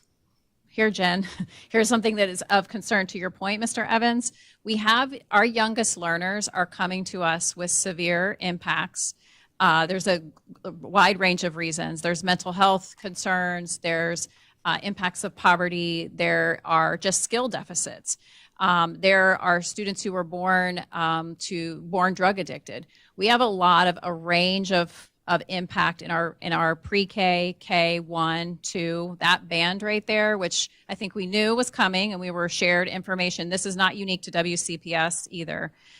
This group of students that we have in our youngest grades, the question was, how are we going to restructure the way we support schools with behavior support with our elementary schools? Because our students are presenting in very different ways. So that was the question. We put together a very multi-perspective work group that met for over a year that has evolved into other work groups since. And one of the things that came from that was, what is the structure to provide support and coaching to staff as they work to teach these skill deficits for kids? Or sometimes it's not a skill deficit, it's a mental health need that we need to provide wraparound support to the student or family. But how do we support schools with teasing that out? And so we have put together a structure for every elementary school to be able to bring their students with behavioral concerns to the student support team, the SST meeting. We have, because of your investment in the BCBAs, we've been able to assign BCBAs to schools so that they can attend those meetings and provide feedback and support. to the staff as they work through supporting the student. So those structures are absolutely necessary to change the way we support schools, much more so than we ever had to think about. So does the BCBA directly interact with the student then? Yes. And how does that interaction look? So the role of the BCBA is that they're in the classrooms conducting observations of student behaviors, and they're also aware of if the student has patterns of behaviors. Those students typically have behavior intervention plans. And so the role of the BCBA is they're observing student behaviors, they're observing the response of the teacher or the paraprofessional, and they're providing direct feedback to our staff members on tips and suggestions on how to work with students differently. So it sounds like they've taken some of the responsibilities from the school psychologist to go and, after the BIP has been created, they're kind of providing the updates on that. And I think it's more typical that our social workers are working more directly with the students on their behaviors, having conferences with the students. And how many BCBAs have we hired? I think we have 10. Yeah, we started with 3 2 years ago, and we have 10. That includes, though, a couple of schools have, because they have found the BCBA to be such a beneficial member to have on site every day, they have used their COP funds to hire a dedicated BCBA to be part of their team. And as Mr. Jacoby was talking, a lot of what it takes to support student growth in this area is a team approach. So it is, to your point, the school psychologist, the BCBA, the social worker, the classroom teacher, the paraeducator. It is a team approach to get the right plan in place to support growth with individual students. And we do work through a process of that school-based SST meeting may result in the need for additional eyes on the student and additional programming. So our schools then work their way through for students who are not responsive to the short-term responses in the school. We're not seeing growth. They bring those students to a district-wide meeting for input and feedback. We may decide to send additional staff to support with the student, or the student may qualify for a different program and may have to change locations. All of those things kind of work their way through a process. To add to Dr. Webster's comments and to ground the board on this discussion, you may recall in my initial budget presentation, we highlighted, I believe it was Salem Avenue, their SST team, kind of discussing the high impact in terms of how it's helped them to support the needs of students that are coming to us with some significant dysregulation and extreme behaviors. And I'm just struggling to see, looking at this chart, I'm just looking at the percent of students suspended K to 12. In 18-19, we had 2.7%, and 22-23, the last year we have full data, we have 4.5%. And I'm struggling to see how the BCBAs have been successful. And as we talk about our budget, we're talking about doing more of the same, but we're not redefining what that relationship looks like. And the number one concern I hear from people in the community, and people could tell me I'm wrong, but what I hear is the safety of students. And when I talk about safety, I'm not talking about gun violence. I'm talking about the safety of, we see some of these physical attacks. It is a big safety concern when kids are cutting class, because we don't know where the kids are, and we're responsible for them. So, what is it that we're doing? We have people in the community begging us for help, and we're just saying, well, give us more time. We need more time and more money. But I don't see how that's good enough anymore. We need to go and make some other changes. If this stuff is working, eventually it will. And if your projections are right for this year, then we're starting to see it flatten out, which is a good thing. But, it's still not better with all the money that we spent. And I don't see what it is we're doing to help the problem now. I see what we're trying to do to help the problem in the future, but every single thing that you said that we're doing now takes a lot of time, and it's the better half of or if not a whole school year before we move on to the next tier of discipline. So what is it that we're doing now to help kids and parents and teachers, everyone now, rather than ask them to wait for more patience? So just for clarification with that circle graph with the elementary. I'm looking at this one, the percent of students suspended. Yeah. So keep in mind, if you would, at the beginning, we had talked about how the state, they have prohibited suspensions for students in K through 2. So most of the percent of students suspended that you see in the line graph are students in grades 3 through 12, but predominantly they're grades 6 through 12 students.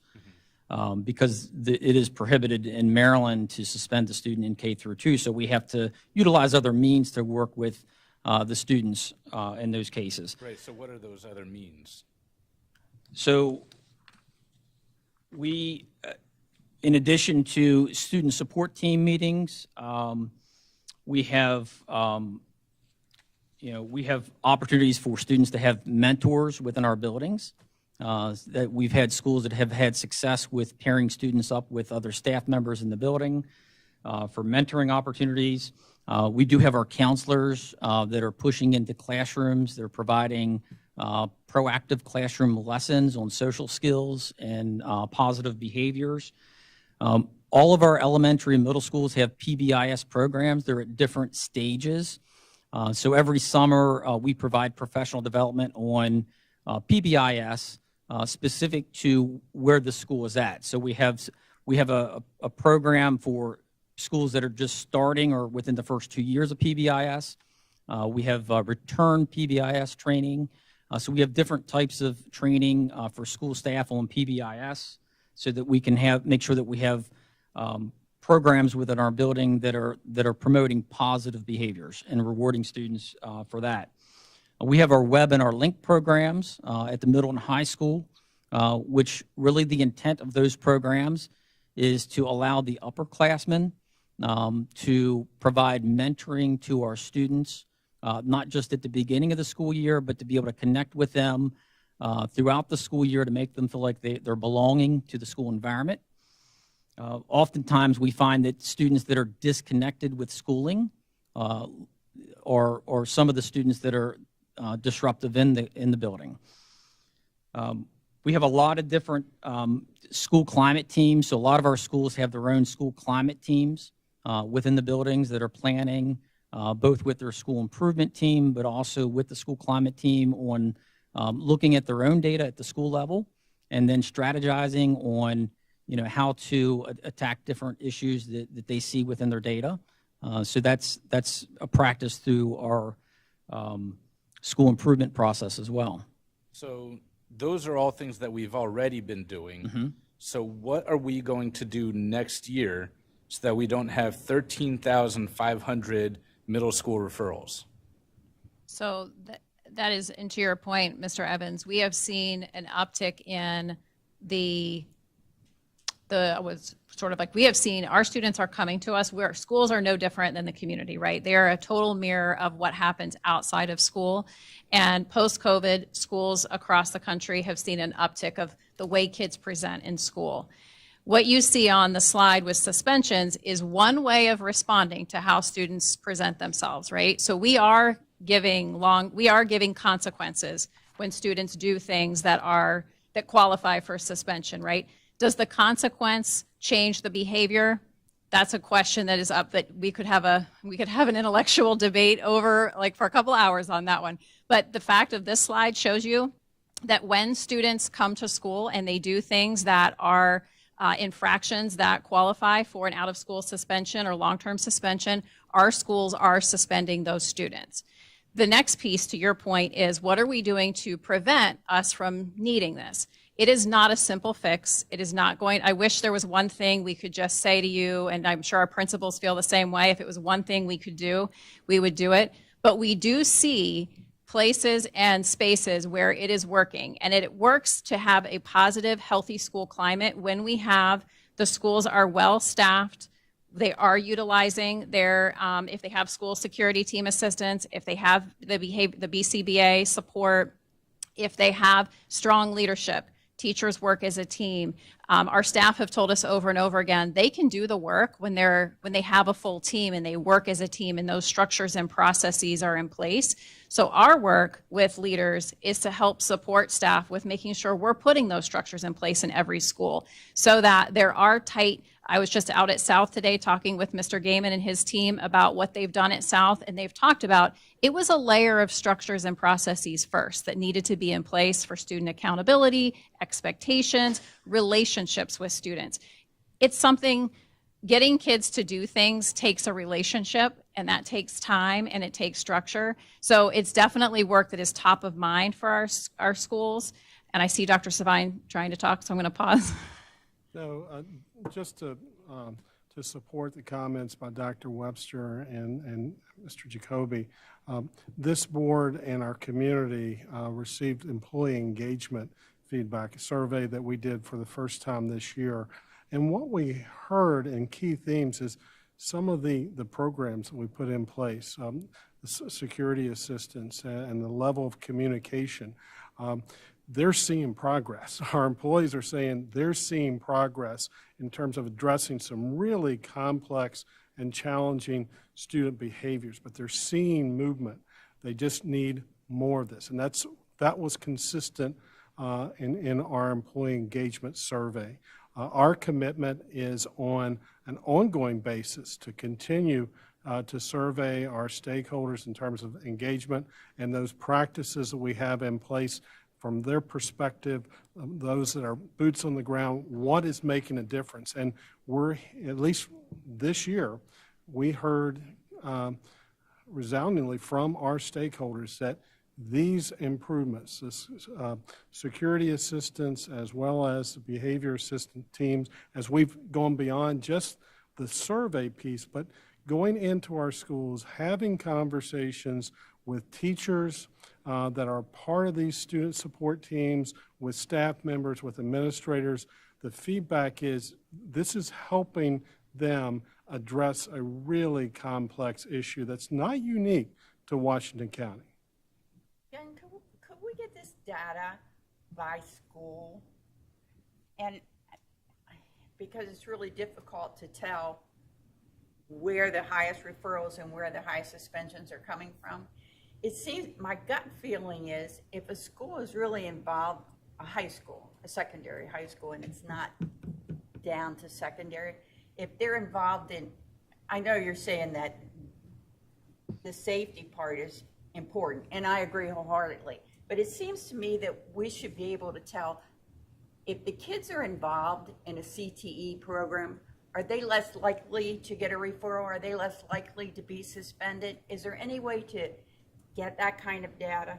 Dr. Zentmeyer, I'll certainly want to give Dr. Webster an opportunity to respond, but we just had a presentation regarding our strategic plan, and one of those key priorities is exactly what you're getting at as a target of student engagement, from sports to extracurricular activities to clubs, that we know when students are engaged in meaningful, purposeful activities at the school level, that helps reduce misbehaviors and all those things that a student, when they're less engaged, you know, they may not perform as we would like. So thank you for spotlighting that area, because that is already a part of the strategic plan area of focus. Dr. Webster? Yeah, I was going to say, if we take it, I mean, it would be hard to tell just because every school has CTE programs, so you'd have to start looking student by student. But if we look at Boyd J. Michael there's not a high suspension rate at Boyd J. Michael. Kids are engaged in their learning, they have their niche. And I think that there's no doubt that when students feel like a part of something and they see relevancy and why they're there, and if the more we offer varied programs that meet kids where they are and connect with what inspires them, the less likely they are to engage in things that are disruptive. So I think you are absolutely correct in that assumption. I think the data would definitely pan out that. Thank you. Any other questions, comments? Thank Thank you both. you. Thank you both very much. Dr. Savine, do you have anything that you would like to say before we end our work session? Well, I just want to thank this board. I want to thank our senior leadership team for the preparation from the strategic plan to the budget, as well as our facilities project. There was a lot of information covered today, and I just want to thank the board for your level of engagement and also your interest in discipline and the strategies that we have in place to mitigate some of those challenges that we're seeing in our schools as well as externally in our community. So thank you. Thank you. Thank you, Dr. Savine. Thank you to all staff members who shared the afternoon with us and did such fine presentations. We're very appreciative. Colleagues, we'll move on to our next gathering. Thank you.